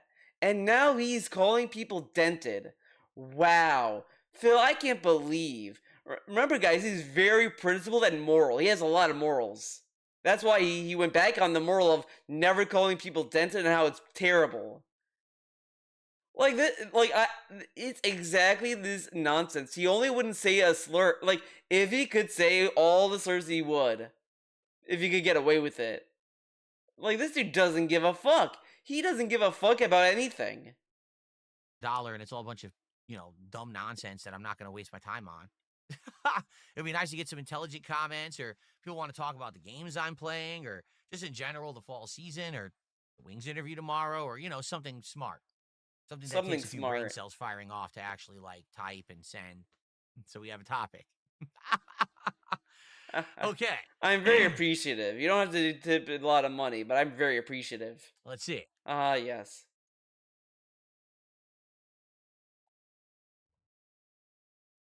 Here we go. So, no. The nonsense continues from idiots, so I'm just not going to read that. Very good. So are you going to refund them their money? Because if you're not going to count to the goal... Am I going to talk about Battlefield at all with Wings? Yes, but not what you're thinking. But I think I'm going to bring it up for a good reason. Oh, but he says there's no refunds. But they're going to charge back. And then he's going to get upset that they're charging back. It's full autumn weather with rain, clouds, and very cool temperatures. Because I feel if you refund them, they can't possibly charge back because they got their money back, right? So why doesn't he just do that? Oh, but then everyone would just tip and, I guess.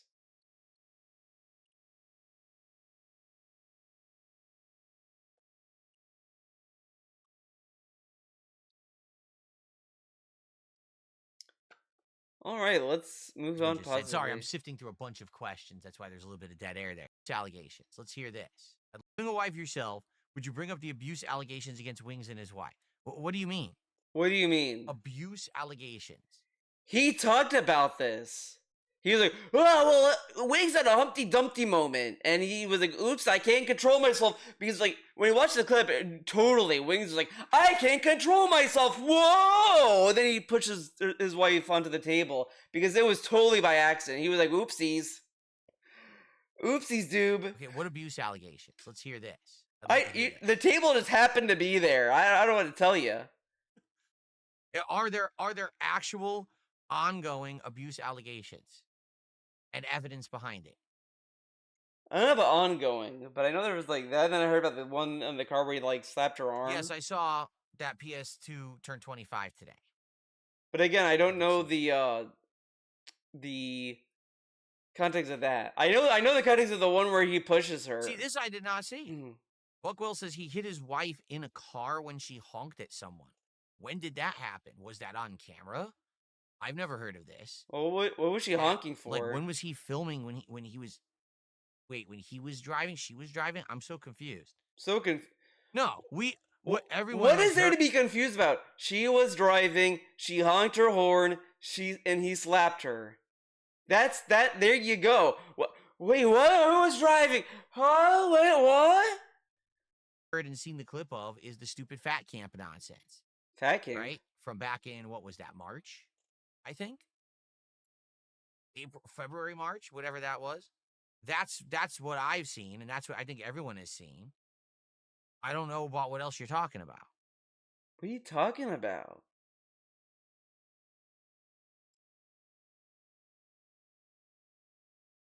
See, I don't know anything about that. No. Okay, so you know the thing that happened in Fat Camp. So why don't you consider that to be abuse? His friend was in the back seat filming, and he slapped his wife's arm. What? Okay, why does he ask why? Like, why did he beep her horn? Like, that's a good place to start. Like what did Kelly say about beeping the horn? Like, did she beep the horn randomly? Did she beep it because someone cut her off? Did Wings slap her because she shouldn't have done that? Like, what? Like, he's not. I like that he's being told this, but he's not asking the context. He's not asking, why did that happen? Like, what? Like, I don't know this clip either. I know that people are saying, like, well, he slapped her. It's like, but why? Like, did like, why did she beep the horn? Like, why is he asking these questions? He's like, oh, God, huh? Why were they filming? Oh, no. Imagine if this is a cop, right? Like, if you want to know about this allegation of abuse, you're not going to just be like the guy's like, well, you see, officer, she was driving and I was just like, lol, I slapped her hand. And he'd be like, oh man, okay, that doesn't sound bad. Okay, bye-bye. And then he'd leave. Like, he's not even thinking about the context. Like, what if, like, right, she's like, oh, this guy cut in front of me, beat my horn. And he's like, no, dumb bitch. Okay, then that is pretty bad, right? Because, like, she has a right to, like, call other drivers out if they're doing something they're not supposed to on the road. But if it's like, whatever.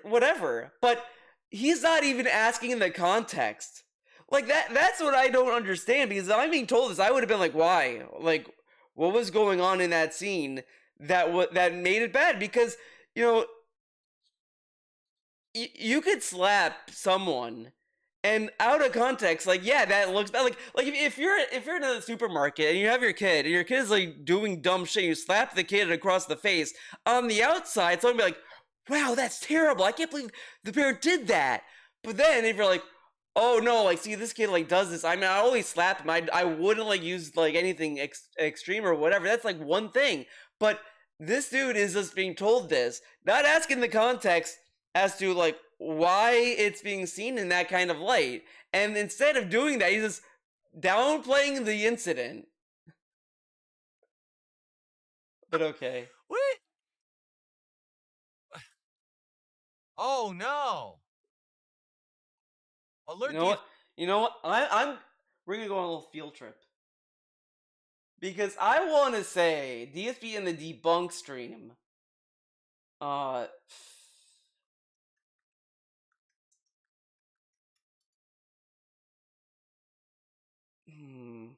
Get slammed for having my.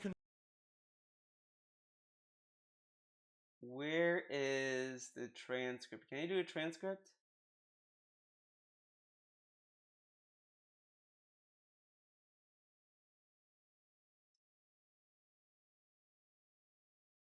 Not abusing your mods.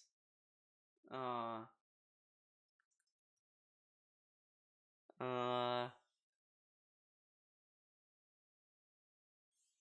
know what? I think.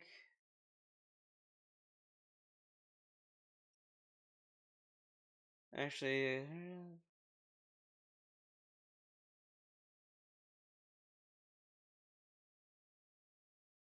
I actually, my heart, I was like, oh, fuck, I feel like a dick. So thank you to whoever found that and called me out on that. I gotta have that on, man. All right. Jesus. Oh my god, that was some talking about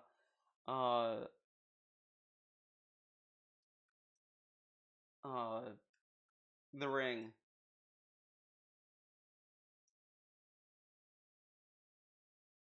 Let's see. The nice thing. What the hell's going on? By the time that I had gotten to her job, I had to pay for an Uber and everything. By the time that I got to her job, she was already at the hospital. So I took the car because by the way, I was still letting her drive my car despite the fact that we were broken up. She was still driving my car. I was that nice of a guy. I go to the hospital to find out what the hell's actually going on, and I guess she had a panic attack. Now, this is all public information. We talked about it else. None of her friends wanted to help her or whatever. I don't know the deal. I don't know the truth of the matter behind the scenes at all, okay? At that point, my ex was in the process of moving out of the house. Like, she had some of her stuff out already, and she was staying somewhere else temporarily, but she was kind of half in, half out at this time. We purposely didn't. Moving arrangements of where she's moving and all kinds of fucked up shit, okay? So we didn't announce when we broke up. We purposely didn't to keep it hidden because we didn't want people to be. But there was one particular day when I was streaming, I believe I was doing like a podcast, and I get a call, all right? The call is from my ex's job saying, your ex, had a medical issue and we need you to come pick her up. And I'm like, well, first of all, she's my ex. We don't go out anymore.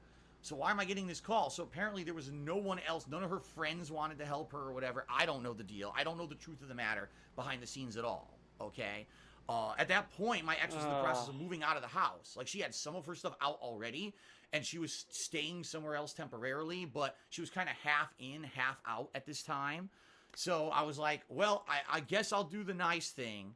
I'll be the nice guy. I'll go and get her. Maybe it was that. Ugh.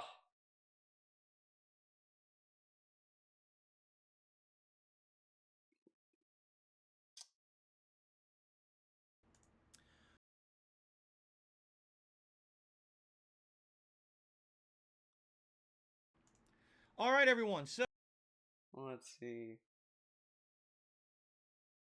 I need to find where he talks about Leanners. Oh my god, this is gonna be a bad time. Down the rabbit hole, DSP. Oh my god, come on. It can't be that hard to find.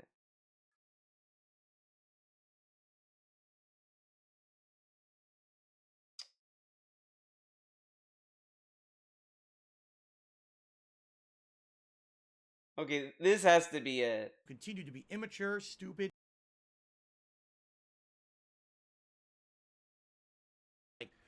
Cheering implemented into your stream so people could contribute in various different ways. And people said Twitch was the right place. And they needed to save face. So I guess what they tried to do was lie on the Detractor podcast or whatever about it. It was 100% bold-faced, blatant lies. They were 100% scammers. They didn't scam me because they didn't get anything out of me. I was wise enough to not give them DSP Gaming because I wasn't stupid. So they got nothing. They got essentially 2 dead channels for a few days. Patreon for it, right? They weren't the same people who were. Where the fuck is the? Now, this is one of the other ways that you could have contributed. January 10th, 2015. Where is the broken relationship? When he created a Patreon. Oh, you see what Phil did? Stop streaming. Oh my god, I'm losing it. Definitely appreciate the kind words and the. Then there's really no. Dollar Tippy says we got your back. Wasn't worse, right? Then rolled with it. I even responded to Keemstar about it day after, and before the video ends, and we only have a couple minutes left. Okay, the point I was trying to These extra make, views, however, would I was seem- trying to find where he was, There was because I vaguely remember he was kind of alluding to. I contacted Machinima, and I said, listen, you got. He just stated that since my Oh my god, this is. was it, and that was the. Philip, this is so and so from the job. Oh. Out. It was a very weird situation for me. The second half. Okay. Asshole, since it was, basically a mutual deal that we were breaking up. It wasn't like you get out or you get out. It was more like, okay, it's not working anymore. Let's split. And at this point, if I remember correctly, she already had some of her stuff out of the house and was in the process of kind of like the second half, okay? But was she still sleeping here? Yes, at that time. And this was a very weird situation for me, and here's why. We were no longer involved anymore. It was kind of like, two roommates at this point until she was out. All right, I was trying to do the right thing, not trying to be an asshole and throw her out of the house or whatever. And I knew that she was emotionally very upset about what was going on, okay? But I didn't know what exactly would become of it, honestly. One day she goes to work when I'm streaming, and during the stream, I get an urgent phone call, and I'm like, what could this be? Right? I don't know what it is. And I check the voicemail, and it's your girlfriend, fiance, I forget exactly how she phrased it, but that's how she said it, has had this panic attack at work. And at this point, I've already discussed it publicly 5 years ago. I can publicly say it again. It's already out there, all right? She had this panic attack at work, and she's asking for you. She's calling for you. She says, where is he? Why isn't he here? I need his help. And I said, what? What? I said, we broke up. We're done. She's on her way out the door. Why is she screaming for me? It was shocking to me. I was like, it sounds like bullshit. I'm like, obviously it must have happened. Why would the boss be lying to me? Right? Oh my god, where is it? Now, I didn't have the car. She was still using my car to get to and from work. I was allowing her to still use my vehicle. That's such a wild statement. Despite the fact that we had broken up. Okay?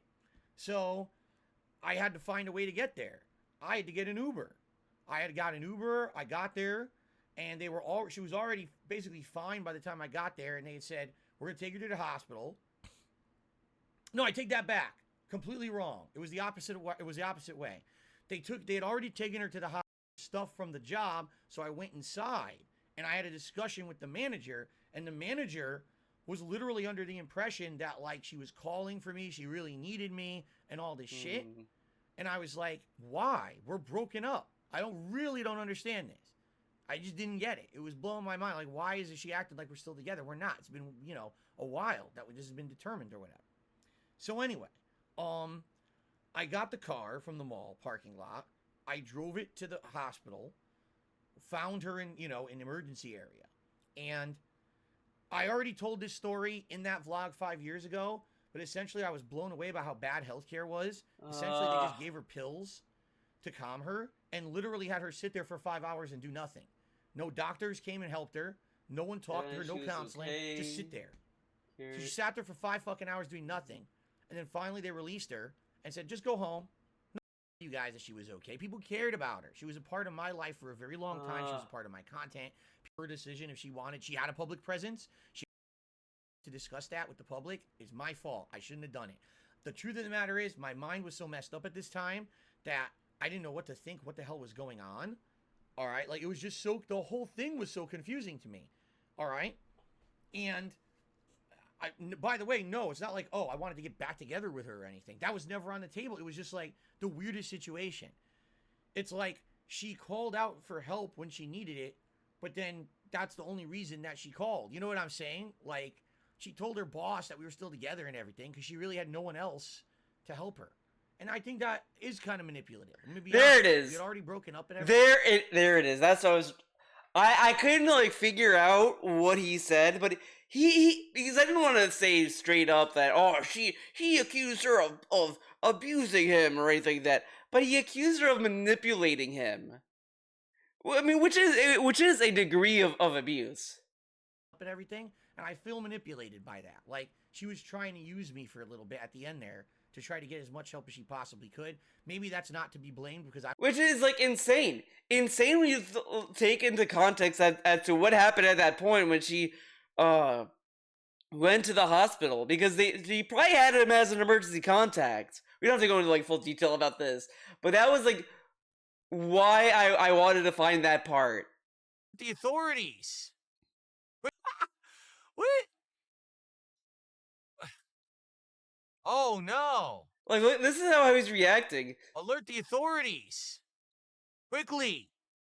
When there's actual physical violence towards Wings' wife. Oh my god! Like, I mean, sure, you could argue maybe the context isn't so bad in the car incident, but I don't know. He's not even asking the context of it. He's not asking why he slapped her, why she was beeping the horn. Like, what was the context of the situation?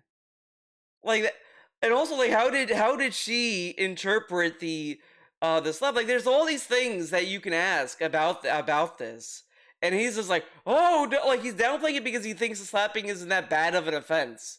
Meanwhile, Leanna was asking for, like, he was the emergency contact of if anything happened to Leanna at the workplace, and it was his car that she took, that of course she would have him be called. And he's like, she manipulated me.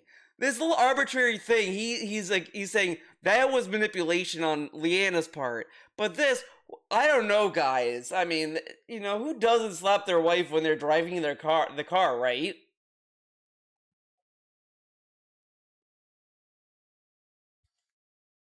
Like, this is how you respond to that. It's like, it's really not a good optics. How much time do you spend online?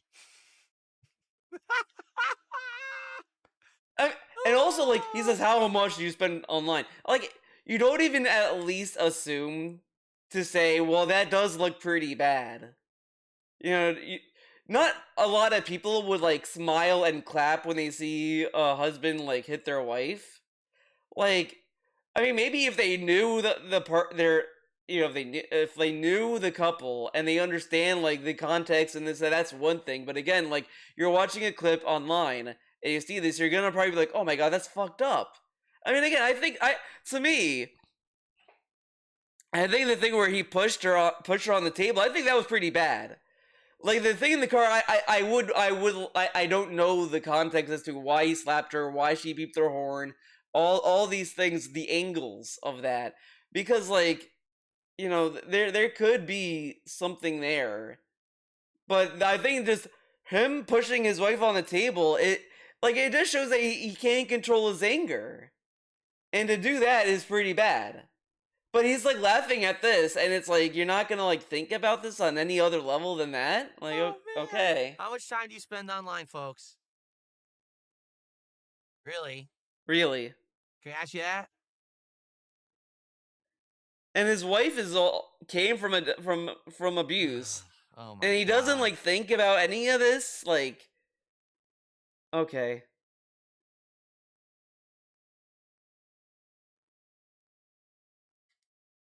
My wife canceled her Game Pass Guitar Player. She said she just didn't care about it anymore. Right. So now she can basically just relax and play it at her own pace and not have to worry about Game Pass, availability or whatever.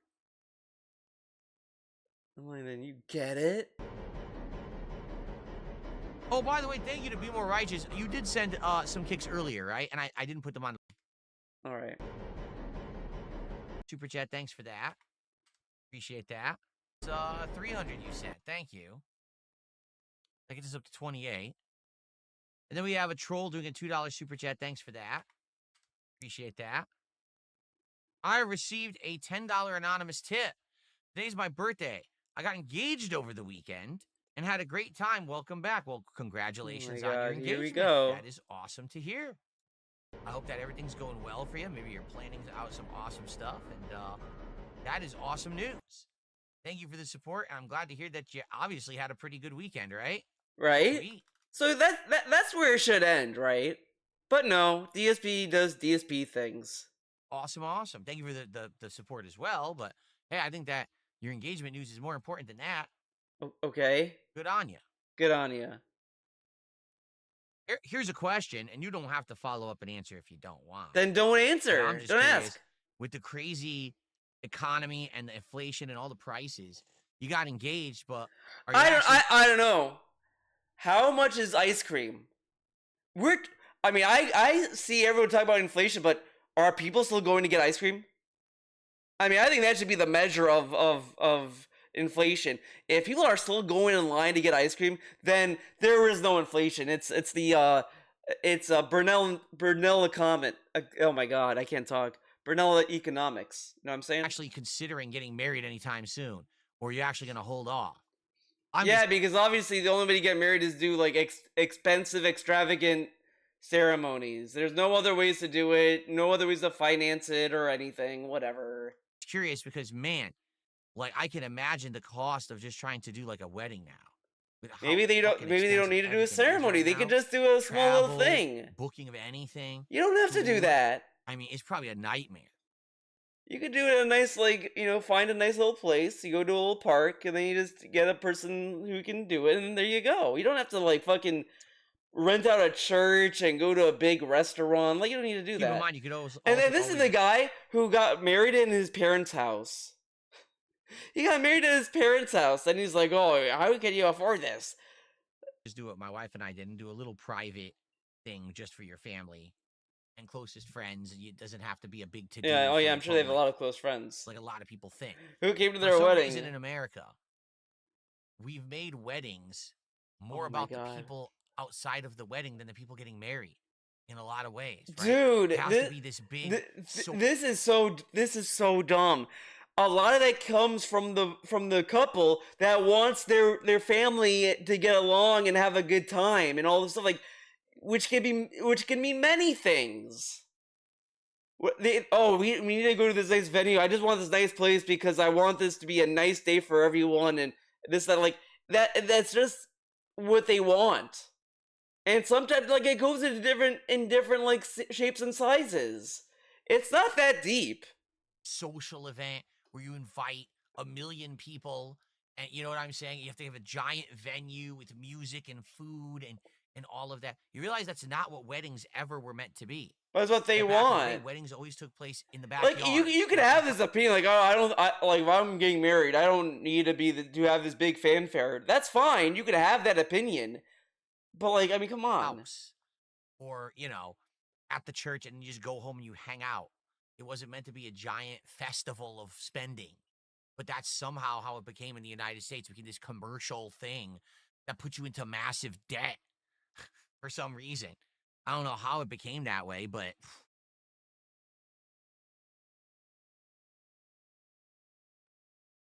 Yeah, I don't know either, man. It's a mystery. Exactly. That's the other thing.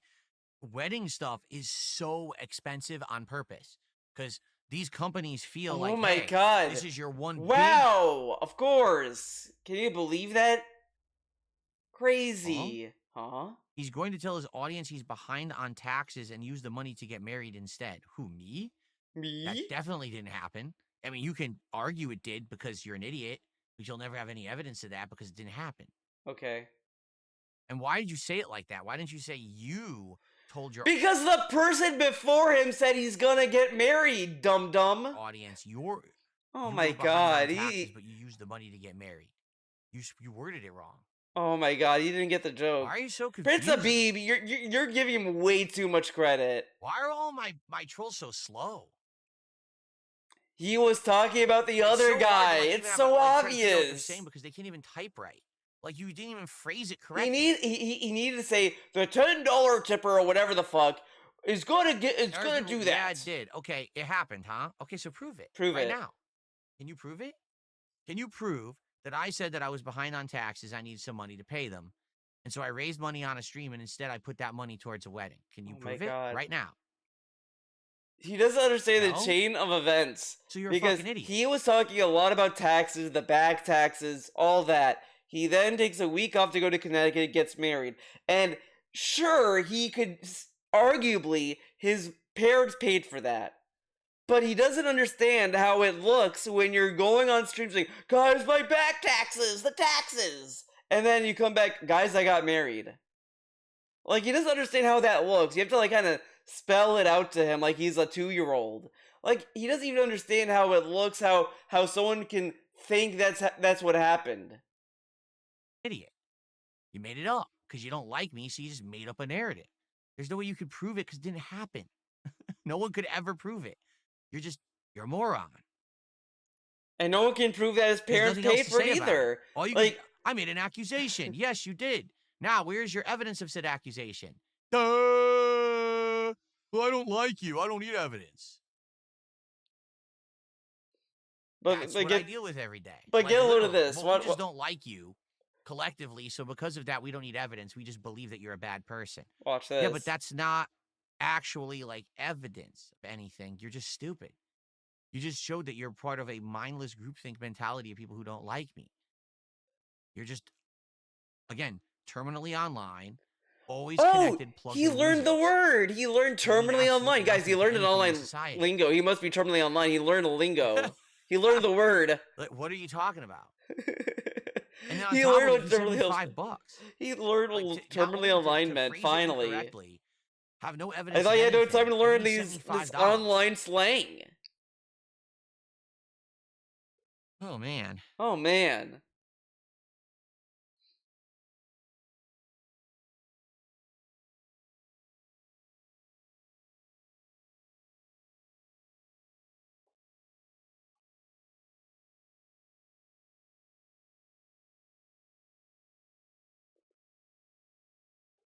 But wait.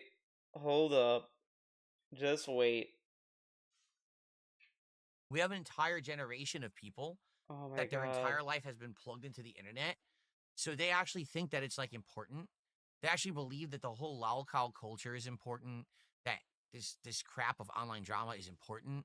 Nobody's saying this is important. And that, like, it doesn't. Like, you have to understand, my generation, we don't give two fucks about you and your nonsense. Yeah, you care about celebrities, though. In any you way. grew up with tabloids and shit. I said, you could sit there and make up as much as you want about me online every day and just talk about it till you're blue in the face. But at the end of the day, my streams do well. My content is entertaining to an audience that likes to support it. When I go offline, my life is great. Everyone still takes my money. It doesn't matter what the nonsense you've created online, this bizarre... I like it says they still take my money. Okay, but what company will turn money down? Oh, you want to buy groceries? Oh, no, that doesn't happen. Narrative that you just want to believe that Whatever. Only you and your terminally online group believe. No one cares. No one cares. No one of any significance cares. Do you get that? I guess that? Not. Get it? It really doesn't occur to you. That no one cares at all. Nor should it. We're living on a different plane and a different level. You're living on this weird virtual online only existence of nonsense that doesn't matter. It doesn't. Nothing matters. Anyway, it doesn't affect normal people who actually go do real things in the real world.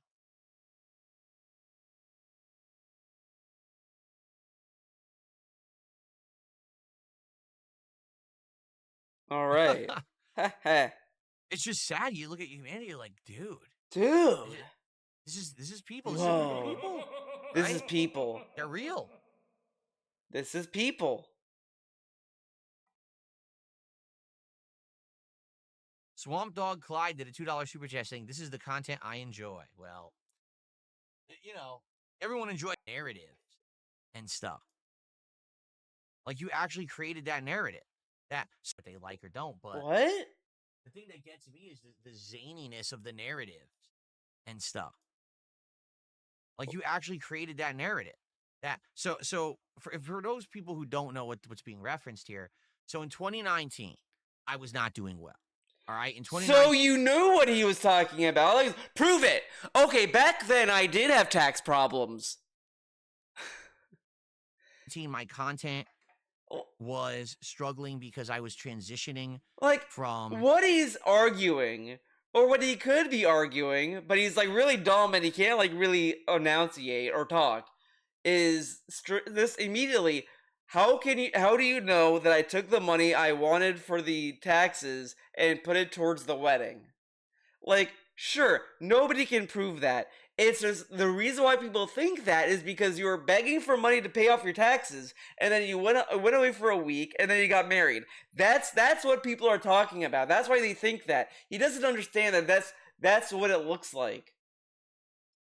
Being an on-demand content creator to a full-time streamer, I've been streaming for 2 years. I still really, I felt like I hadn't really fully hit my stride and wasn't very confident. No, this is.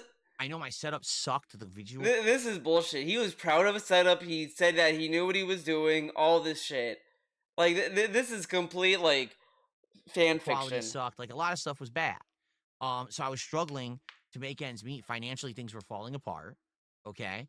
And at that time, I was in a bad way when it came to things like paying my federal taxes and stuff. I wasn't even like raising enough to consistently pay it. I was barely making ends meet. I had so much debt that I would be raising funds on a stream and immediately that money would go to pay a bill. And if I didn't pay the bill, I was in trouble. So yeah, but then you'll also notice back during the June the King documentary, he openly said in the DMs that sometimes the money didn't go to what I said it was. Like it would be a little white lie, which sure you could argue that it didn't go to WWE Champions. They might have gone to like buying milk or whatever the fuck. Like, I mean, honestly, arguably no one would necessarily know what he's spending money on directly. But still, like, he doesn't understand the optics of, I need money, give me money, give me money. Okay, guys, I went to Connecticut for a week and I got married, dude. Like, okay. Just paying every bill as soon as the money comes in. How do I have money to pay things like my taxes and shit? It was awful, all right? So particularly, I do remember in 2019, and not that I'm proud of this, of course, there were bad, things that I had to do. Like, I'm doing a stream with $1,000 goal. And if I hit the goal, I'm good off and I can pay my taxes and everything's good. And if I don't, I'm kind of hard up and I don't know what's going to happen. And it was kind of emergency stream. Guys, what is 150 times 10? I think that's kind of asking for like $1,000, right? You're asking for that to eat food. So he's doing that now, though. Help kind of a deal. Terrible that ever happened. I hope to never have to do something like that ever again in my life, right? So what happened? Yeah, $1,500. I did streams like that. He is asking for $1,500 a week total. So he is asking for $1,000. He's just dressing it up. He's like putting a little dress on and saying I'm not begging for $1,000, guys. It's a reward. That's what he's doing. That's different. For sure, 100%. And then at that same time that all that was going down, all right, my parents contacted me and said, we really want you to visit us because we're getting older, because we're starting to get a bunch of health problems. We want to spend time with you while we still can and before things like fall apart. So I love that, like, here he's wording it like a typical way, like, that they would say it, which is kind of like, I kind of feel his word, I still kind of think it's wrong for him to say this, because it kind of makes his parents sound like that they're manipulating him, which, oh my god, dude, like, this is the kind of shit he did to fucking Howard. Howard, I'm leaving to go to Washington, you'll never see me, you're sure gonna hang out with your stupid girlfriend, or you gonna hang out with me? But, like, I mean, I'm not gonna be that mean and believe that. I'm just gonna assume that they just said, Phil, we want to see you, we love you, and he's like, okay, and then, like, he lied and say that they're on their deathbed, guys, to like kind of like make it seem less less people would ask questions about them leaving to go there, and to manufacture the way consent. That they were saying it's not the end of the world, but at the same time we want to have a nice time together with you and your fiance. It's not the end of the world. Like, what the fuck is this? Like, what is this? Phil, it's not the end of the world, but we are getting older. No, if our health turns or whatever, we're getting to that age, and they were getting notified that they were having some medical problems and things, and so they really wanted me to go out there. Okay, they paid for the entire trip, right? 100%, And I said that to everyone, like, we're going out there to hang out with my parents because that's what they want, because, they're saying, it's an important trip to them. It's an important time to them, right? That's how I said it to everyone. I was transparent in my content. No, Listen, I'm you going said on that a they were trip dying. They for were on their me. I'll deathbed. be back after said trip. My parents are He 100% dramatized the for fuck that out trip. of it. Now, what everyone didn't know, because I purposefully kept this a secret, is Kat and I were actually really going out there to get married. This actually wasn't originally part of the. Oh my god, this is so confusing. So his parents told him, "Come see us. We're dying. We'll fly you here." And Everyone then didn't know, because I purposefully kept this a secret, is Kat and I were actually really going out there to get married. we were actually going there to get married. This actually wasn't originally part of the plan. It wasn't part of the plan, but oh my god, dude. Can you like at least rehearse your lies and like stick on a story? I thought you were going there to see your parents, but then it's like, no, we actually were going there to get married, but we didn't plan on getting married. What? Where was it? I think I made this joke years ago, but was he just gonna do like those like little weddings that they do for the senile patients at the nursing home or whatever? Like these are people that are like they're gonna forget, so they're like, oh yeah, we'll just do these little mock weddings for them, like that scene in Arrested Development where they did that with Maybe and George Michael. I think that's what was going on. They were gonna do that, and then they just accidentally had a guy who actually like made it official. So it's like that, and so it's the actual scene. That's what happened. They were doing it to like, okay, we'll do this for our parents. They're gonna die, honey, so we might as well do it. And then they do it, and they're like, oh, by the way, this is the actual guy. And they're like, oh fuck, you know what I'm saying? We wanted to get married. We were already engaged, but we had no clue when we were going to get married because we didn't know what we'd be able to afford or anything. And after my parents contacted us about this and said, we want to do this trip, we all just started kind of brainstorming. I'm like, oh, yeah, well, wait a minute. Coming back to Connecticut, we could maybe just do something small time, but hey, at least we could get married and we could spend some time with the family while we're there. We could have kind of just a few days. His parents are like, I want to see you. I love you. Okay, how can I make this about me? We get married. This is being very uncharitable, to be honest. I like to be fair but because it is obviously like his parents would love to see their dumb fuck son get married, but I mean I don't know. It's like together because we knew we couldn't afford a honeymoon or whatever. We were already financially distraught. How are we going to do a honeymoon? I thought this wasn't a honeymoon. Spend a few days in Connecticut together, do some fun stuff together. There's awesome. Oh my god, dude! Okay, now I'm gonna be mean about this. When he got back, he was like, yeah, I didn't take my wife on a honeymoon. Can you believe that? I didn't go on a honeymoon. Yeah, man, being in Connecticut wasn't that nice. It wasn't like a vacation or anything. He was shitting on it for years. And now he's like, yeah, there's some nice places in Connecticut. It's like he just now realized maybe it wasn't such a good idea to shit on Connecticut all this time. It took him this long for him to kind of finally realize maybe I shouldn't be shitting on going to Connecticut to visit my parents. It only took him 5 years? Wow. There's food, great Italian food and stuff. So it'd be a nice time. And then, we could come back and... He bitched about this! Get right back into the swing of things, working and try to get out of the financial situation I was in. This is nonsense. Fuck this guy, man. We went, again, we went. But man, why do people think he's a liar? Wedding because it was all done at my parents' house with the justice of the peace and some very close-knit family members and friends, and that was it. Yeah, what friends? We went and had a big dinner, which I told you about. I told everyone about this the moment that I came back. It was a big thing telling. Yeah, and you also bitched about it too. You hated Connecticut. You didn't even consider it a honeymoon. So all that happens, right? And then immediately the trolls, of course, say, "Oh, well, you see, those fundraisers you did, you just did that to pay for the trip." Well, no, I didn't. I literally wouldn't have went on the trip if it weren't for my parents paying for it. And in fact, I even had revealed this too, which again, bad history of me revealing too much personal information. I probably should have never revealed this, but. My mom and I had this very serious conversation about my financial problems and things that were going on at that time. Keep in mind, this was 6 years ago, and all this is resolved now. But basically, she wanted to send us on a honeymoon. She wanted to pay for us to go on a honeymoon. And I said, Mom, what's the point of my wife and I going on a honeymoon if we come home and we can't pay our taxes and then we lose our house? Right? Right? But what's the point of that?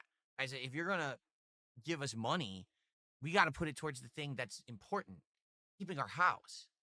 So if you're going to offer a trip we can't accept, if you're going to offer us some money so we can put it towards the most important things like keeping our house and paying our taxes, then I'll accept.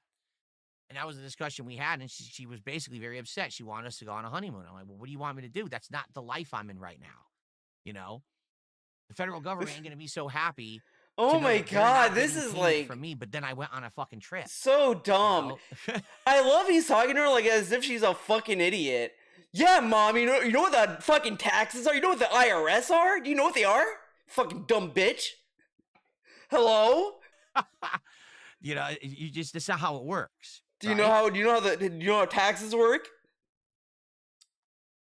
So my mom ended up giving me some money. I used it to combine with the money that I had raised on the streams with the money my mom had given me. I paid the taxes, and the taxes got paid, and I was good. And then you all know the story. I went through a bankruptcy and all of that. Wait a minute. No, wait a second. He said he needed that $5,000 to be put on a payment plan, and now his taxes are good. Huh. And now I'm in a much, much, much better position. Right. You know, never going to go back to that situation ever again. So now you can go on a honeymoon. Now you can accept her money to go on a honeymoon, right? But, you know, learn my lesson, the stupid mistakes that I made, and that's that. So ever since then, the narrative has been, oh, well, Phil scammed his viewers. He did all these fundraisers for say to pay his taxes. But he told June the King in the DMs that some of the money did not go to where he said it went. He said so in the documentary. He went to Connecticut. He spent all the money on a trip to Connecticut to get married. That didn't happen at God, all. okay. I literally didn't spend $1 of my own money while in Connecticut. $0 were spent. Cool. All the money was spent on the taxes, and then the more money that my mom gave me was also spent on the taxes to pay them all off, so that I was good. I was even. So again, they made that up. Now, where's their evidence? Oh, well, the evidence is that you've lied about other things. That's not evidence of this. It's not, but I mean, what do you think the Boy Who Cried Wolf story is about? Like, what do you think that story is about, right? It kind of says, like, if you lie so many times, people are going to stop believing you, even when you're telling the truth. Like, yeah, he's operating on the idea that, well, I lied about these other things, but this is irrelevant to that, so you have to tell... Like, if I lie about, like, about the food I'm making, let's say I lie all the time about food, but then I tell you the truth about, like, drinks. That doesn't make any sense. It's like, like, you're not going to separate that. You're like, well, you lied all this time about this thing. Like, why would you be telling the truth about this? Like, you're lying. You're a liar. Like, lying is not pertaining to certain subjects or categories.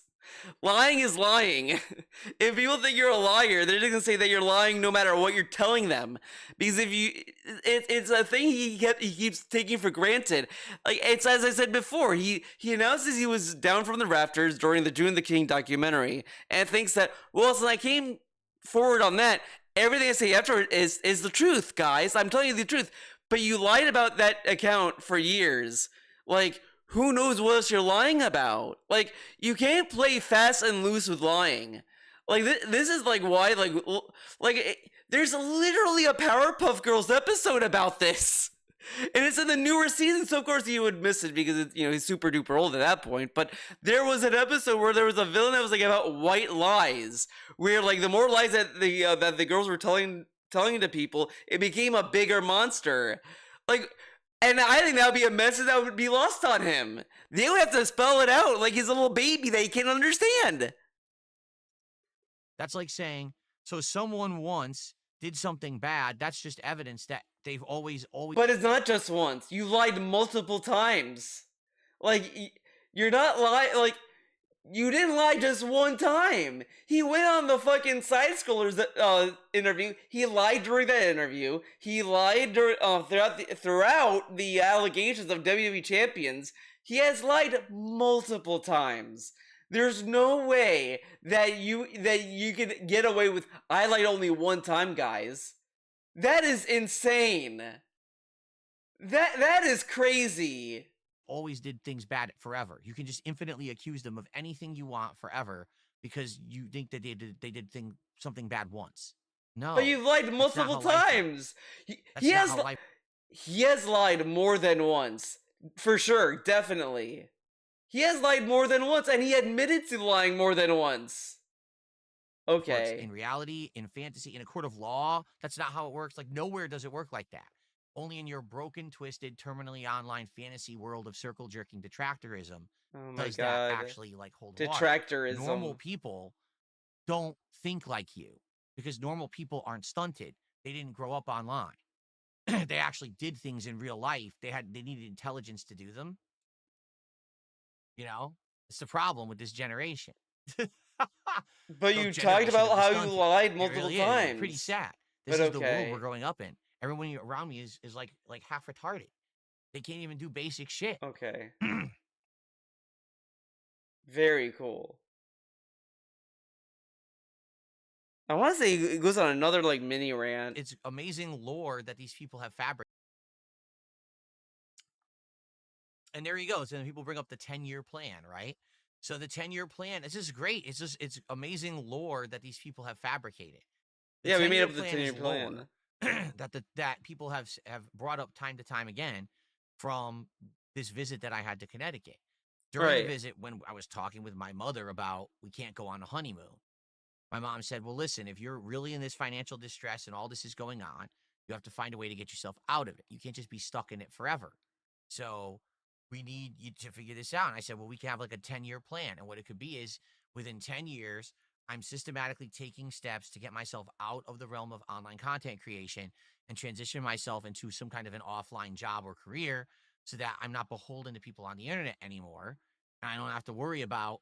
But he said it was going to be phasing out. Trolls are saying something or doing something and it affects my livelihood. Okay? That's what it was supposed to be. So I was working on that. I was actually taking a look at different things to do. Jobs that I could possibly take on. Jobs. And COVID happened. And COVID changed the entire world. Yeah, COVID just ruined everything. Even though like that wasn't at the end of the 10-year line, like, you know, you could have still done it anyway, like, but whatever.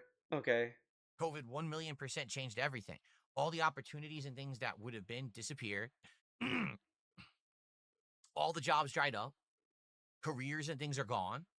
Everything's gone from the United States, outsourced. Anything that would have been of value. Things were outsourced before this, like long before. Like I was a child and things were getting outsourced already. Like sweatshop labor was here before I went to college.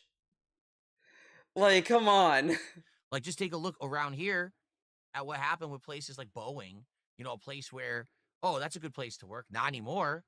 Boeing mass layoffs, lost contracts, everything fell apart. Boeing still is around, but it's like, you know, Boeing has a terrible reputation. Nobody wants to fly Boeing. Just look it up. I mean, when your company starts to influence the point of people wants to make sure what type of plane that they're gonna ride in, you already know Boeing is a bad plane to fly in. But they keep getting contracts because they're you know what I'm saying? They still exist. You know? Even think what you can do retail. Retail's awful now. Retail is a joke. Retail has been awful. I love he's acting as if retail just magically became bad. It has always been a bad career because it doesn't pay well. It never does. The minimum wage has not doesn't cover a lot, right? Because it's hard. There's people who get multiple jobs to cover it and all this other stuff. He's acting as if like the retail job just magically got worse during COVID. No, it was always like that. This is like insane. It's insane. Retail, they don't even educate anyone who even works at the store, including the management. You know, it's completely unprofessional. Everyone's just completely disposable. But why don't you be the management that changes the world? Hours can't get health care. It's just a joke. He doesn't have healthcare now. Who's providing him healthcare? And guess what's only gonna get worse, dude? But like, he is getting his healthcare by paying it himself. If he works at a company, they I mean, for the most, some place you have to look for that. And regardless, it would be the same situation he is now. He would have to pay for healthcare anyways, if that's the case. If he does, like, there's all these other things about this, but whatever, okay. So anyway, after COVID happened, Like, he's putting so much onto COVID, it's insane. Like, yeah, COVID changed a lot of things that happened, but the jobs he'd be looking for that he's talking about have always been shit. COVID didn't make it shitty. I mean, it may have impacted in other ways, but come on. Situation, I was like, I don't even think it's feasible.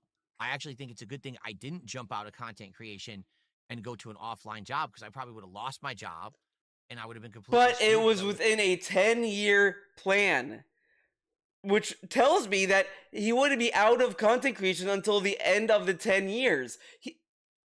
COVID, in that kind of way, is over. So that it still is within reach of his 10-year plan anyway. He never was gonna do it anyway, as everyone suspected. I would have been out of the content creation. Because even during that time, even during the 10-year plan, he was saying he was making more money than any other job. He can't afford to leave it, which like tells you all you need to know, right? People wouldn't have cared about my content anymore because I would have quit. You know, I would have actually shot myself. He also said he wouldn't have quit streaming if he had a job. He would still find ways to do both. But okay. And then on top of that, like I said, I went through a bankruptcy. I got myself out of the bad situation. I'm much better now. So the point of the 10-year plan was, well, if I'm stuck financially and the content creation's not working and I'm really screwed, get myself out of it. Well, I'm out of it. And it's 6 years.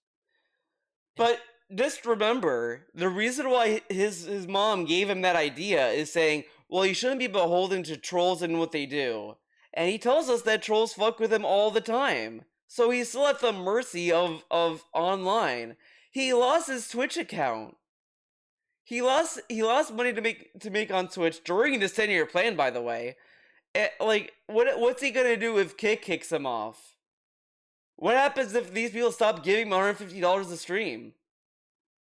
In fact, I would even argue about a year ago I got out of it. So in 5 years, I completely got out of the situation that was supposed to take me 10 years to get out. But it's still... But the bonus is whatever. I'm still doing what I love. I'm actually more successful at it now than I ever was. And I mean, any career is volatile. It's more arguably volatile doing this than having an actual job. But it's still like, he says like, oh, there is no job security. But it's like, sure, but that doesn't mean that what he's doing is just as secure. Like, I'm actually happy and healthy, which actually wasn't even part of the plan. oh, Now it I'm wasn't. actually Oh, being healthy way wasn't part of the less. plan. I'm actually Damn getting it! fit. I'm having a great relationship with my wife. Like, everything is good. Why would his mom plan for him not So to you get say healthy? 10-year plan. No, I already beat the 10-year plan in 5 years. She beat it. I Take cut 5 that, years off mom. of it, and I'm good. I'm on the right path. Everything's going well. Yeah, his So mom got what's your point felted. about a 10-year plan? Exactly. You have none. You're an idiot. You live terminally online. You circle jerk each other. Yeah, and his mom you was an think, idiot. oh, His see, mom was Bill, I terminally 10-year plan online. completely failed. No, I exceeded it. I actually beat it. I Yeah, beat the take that, plan. mom. In 5 years, I'm better off than He's it would kind have of been if flexing I on his actually mom right quit now. doing Yeah, content mom, I beat creation your and got a dumb fuck retail plan. job. I didn't need to I'd be get a making way less job. than I make right now. I'd probably be miserable. He's I'd be kind stressed of out to my flexing limit, on his mom right barely making now. ends meet. Instead, in 5 years, I'm much better off. So, what is your point? Again, no one ever has a point. Because now that I just said that, now they'll move on to another thing. Well, let's talk about something else instead. But wait a Yeah, minute. because obviously we only dislike him for this one specific thing. Nothing else in DSP's career can make you hate him. You just talked about your narrative about me spending tax money on a trip. That's completely blown out of the water because you have no evidence of it. Then you brought up the 10-year plan. I just completely got rid of that. What about So WWE what's next? champions? Well, on to the next, right? Because this is how they live. What about This Down is from the literally Rafters? how When they did you live. sell Down from the Rafters? When did you sell that account, Phil? You know? What was the year did you sell that account? When was it that you decided to sell the account? When were you down from the Raptors? When weren't you down from the Raptors? Because also remember, that account started with "They Call Me DSP" when people started talking about it. Then it changed, and he talked about how he can talk to them to change the account. Battleback actually made a good point in chat too. He says, so you see these people, they bring it up, right? They all want to bring this nonsense So up. what about that? And they do. So then all of a sudden it gets addressed, they get completely destroyed, like always. So then they either say it's boring, why is he bringing this up again? Because you did. Or they just move on to the next topic. You're right. They're eternal losers. The only reason that people he might have been down from the Rafters, but you know, he sold it last year. Their entire existence is move right on. Now trolling someone. They have nothing for and sure, if you talk about who he is as a person and how he's hypocritical or anything, I mean, shut up, man. They're it's online. Angry and jealous at everything around them in the world, so they have to lash out at those things to try to make themselves feel better, bring down everyone else because you're not happy. Listen, I've been there. I told you guys when in the 2000s that was me, 100%. That was Reed. When I was in my 20s, I hated my life. I thought that everything was going the wrong direction. I thought that I wasted all the time that I'd spent in school, first of all, which was a lot of my youth. I was sitting in school going to classes that were completely worthless and got me nothing and went nowhere. I put myself into a bunch of debt going to college, which I thought was a complete scam and waste of my time. Yeah, getting education is a scam, The jobs I had, I hated. Okay? The only thing I really had for me was competitive Street Fighter, which I was getting burnt out on, didn't like. He wasted time doing that, but he couldn't find time to do an internship, by the way. So I became an way. online troll. I started trolling people in the Street Fighter community and acting like a jerk. And I 100% now, as an intelligent, mature adult, regret that time. No, you don't. 1,000,000%. Nah. I've publicly apologized for it. He didn't apologize for it because there's people like who were talking about that thing at the event or whatever. He said, "You bullied me," but if you knew that he was speaking shit online, why would he say that he was bullied if he was shitting on other people? Right? Okay. I've privately apologized to certain people who I actually really were mean to back then, and they've accepted my apology, which is amazing. So the people who wanted to ram him with a 300 poster or whatever, they said, well, he was talking shit online to us, and that's what we did. When did he apologize to them then? Oh, he said he was an alcoholic and he was sad he cried. Okay. That they did that, very big of them, and I moved on, 100%. I've moved on from that life, and I'm now a happy, positive, constructive person. I don't need to dwell on the past because I'm past it. The problem is, a lot of people out there who are these online troll communities, they're in that level. They're in their 20s. They're angry at life. They're upset. Why can't I afford a house? Why does my job suck? Why are people online get all this stuff? I don't like that. So I'm going to crap on them all day, right? That's not a good way to go through life. I wish those years that I squandered being an online troll, I wish that I was doing something good for myself. Really, I do. I wish that I was working out. I wish that I was actually doing like more positive, constructive things rather than me just sitting there being angry at people on the internet all day because they were doing better than me. Right. Stupid. You know? Really? You know? Sound good?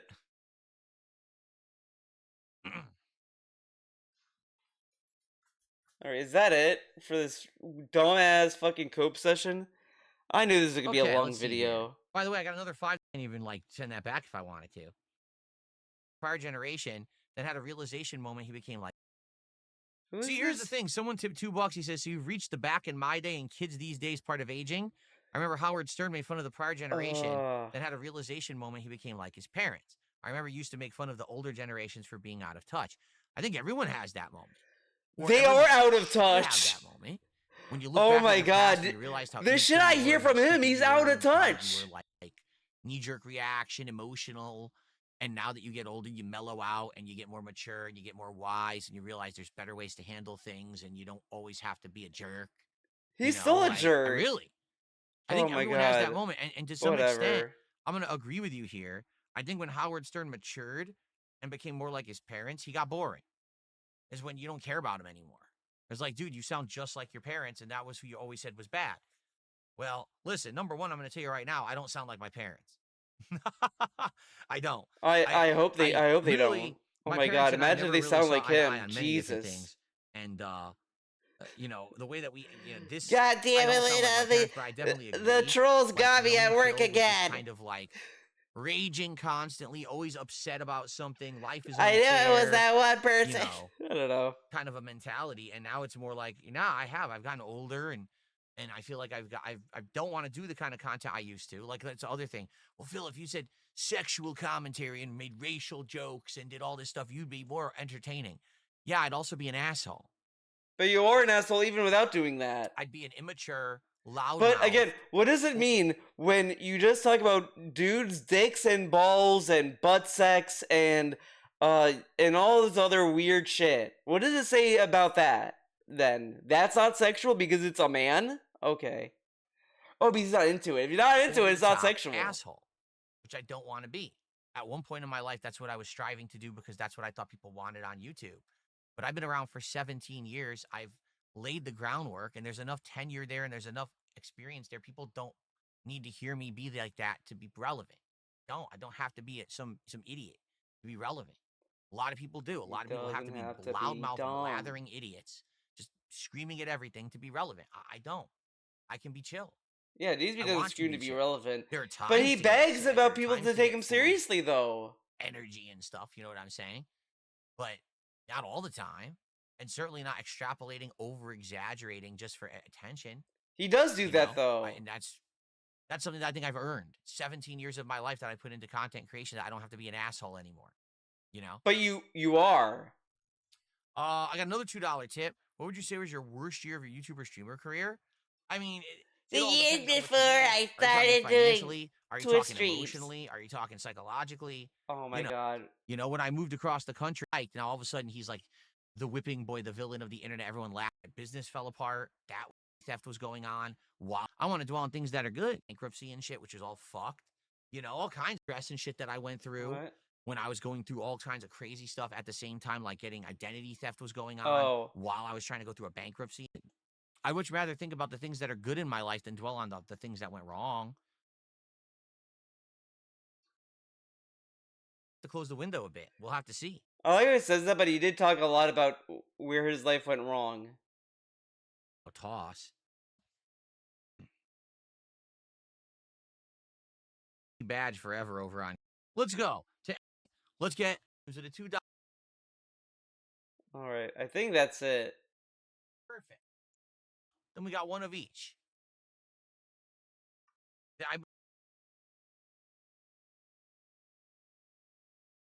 They actually gave them back. They took them away for several. All right, I'm gonna assume that we're done. I don't think there's anything else. I'm gonna refresh it. I know it's over. I know this stream is done. But I think he did hit the goal. I'm saying he hit the goal.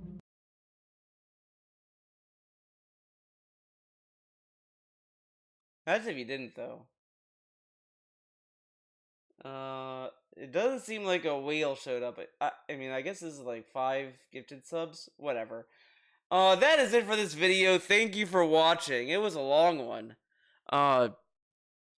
It's bullshit because I was gonna make rice and now it's a little too late for that, but whatever, it is what it is. Nothing I can do. This is bullshit. This is bullshit, guys. But maybe I'll figure something out. Thank you for watching. I'll see you in the next one. Have a nice, happy little weekend. Bye.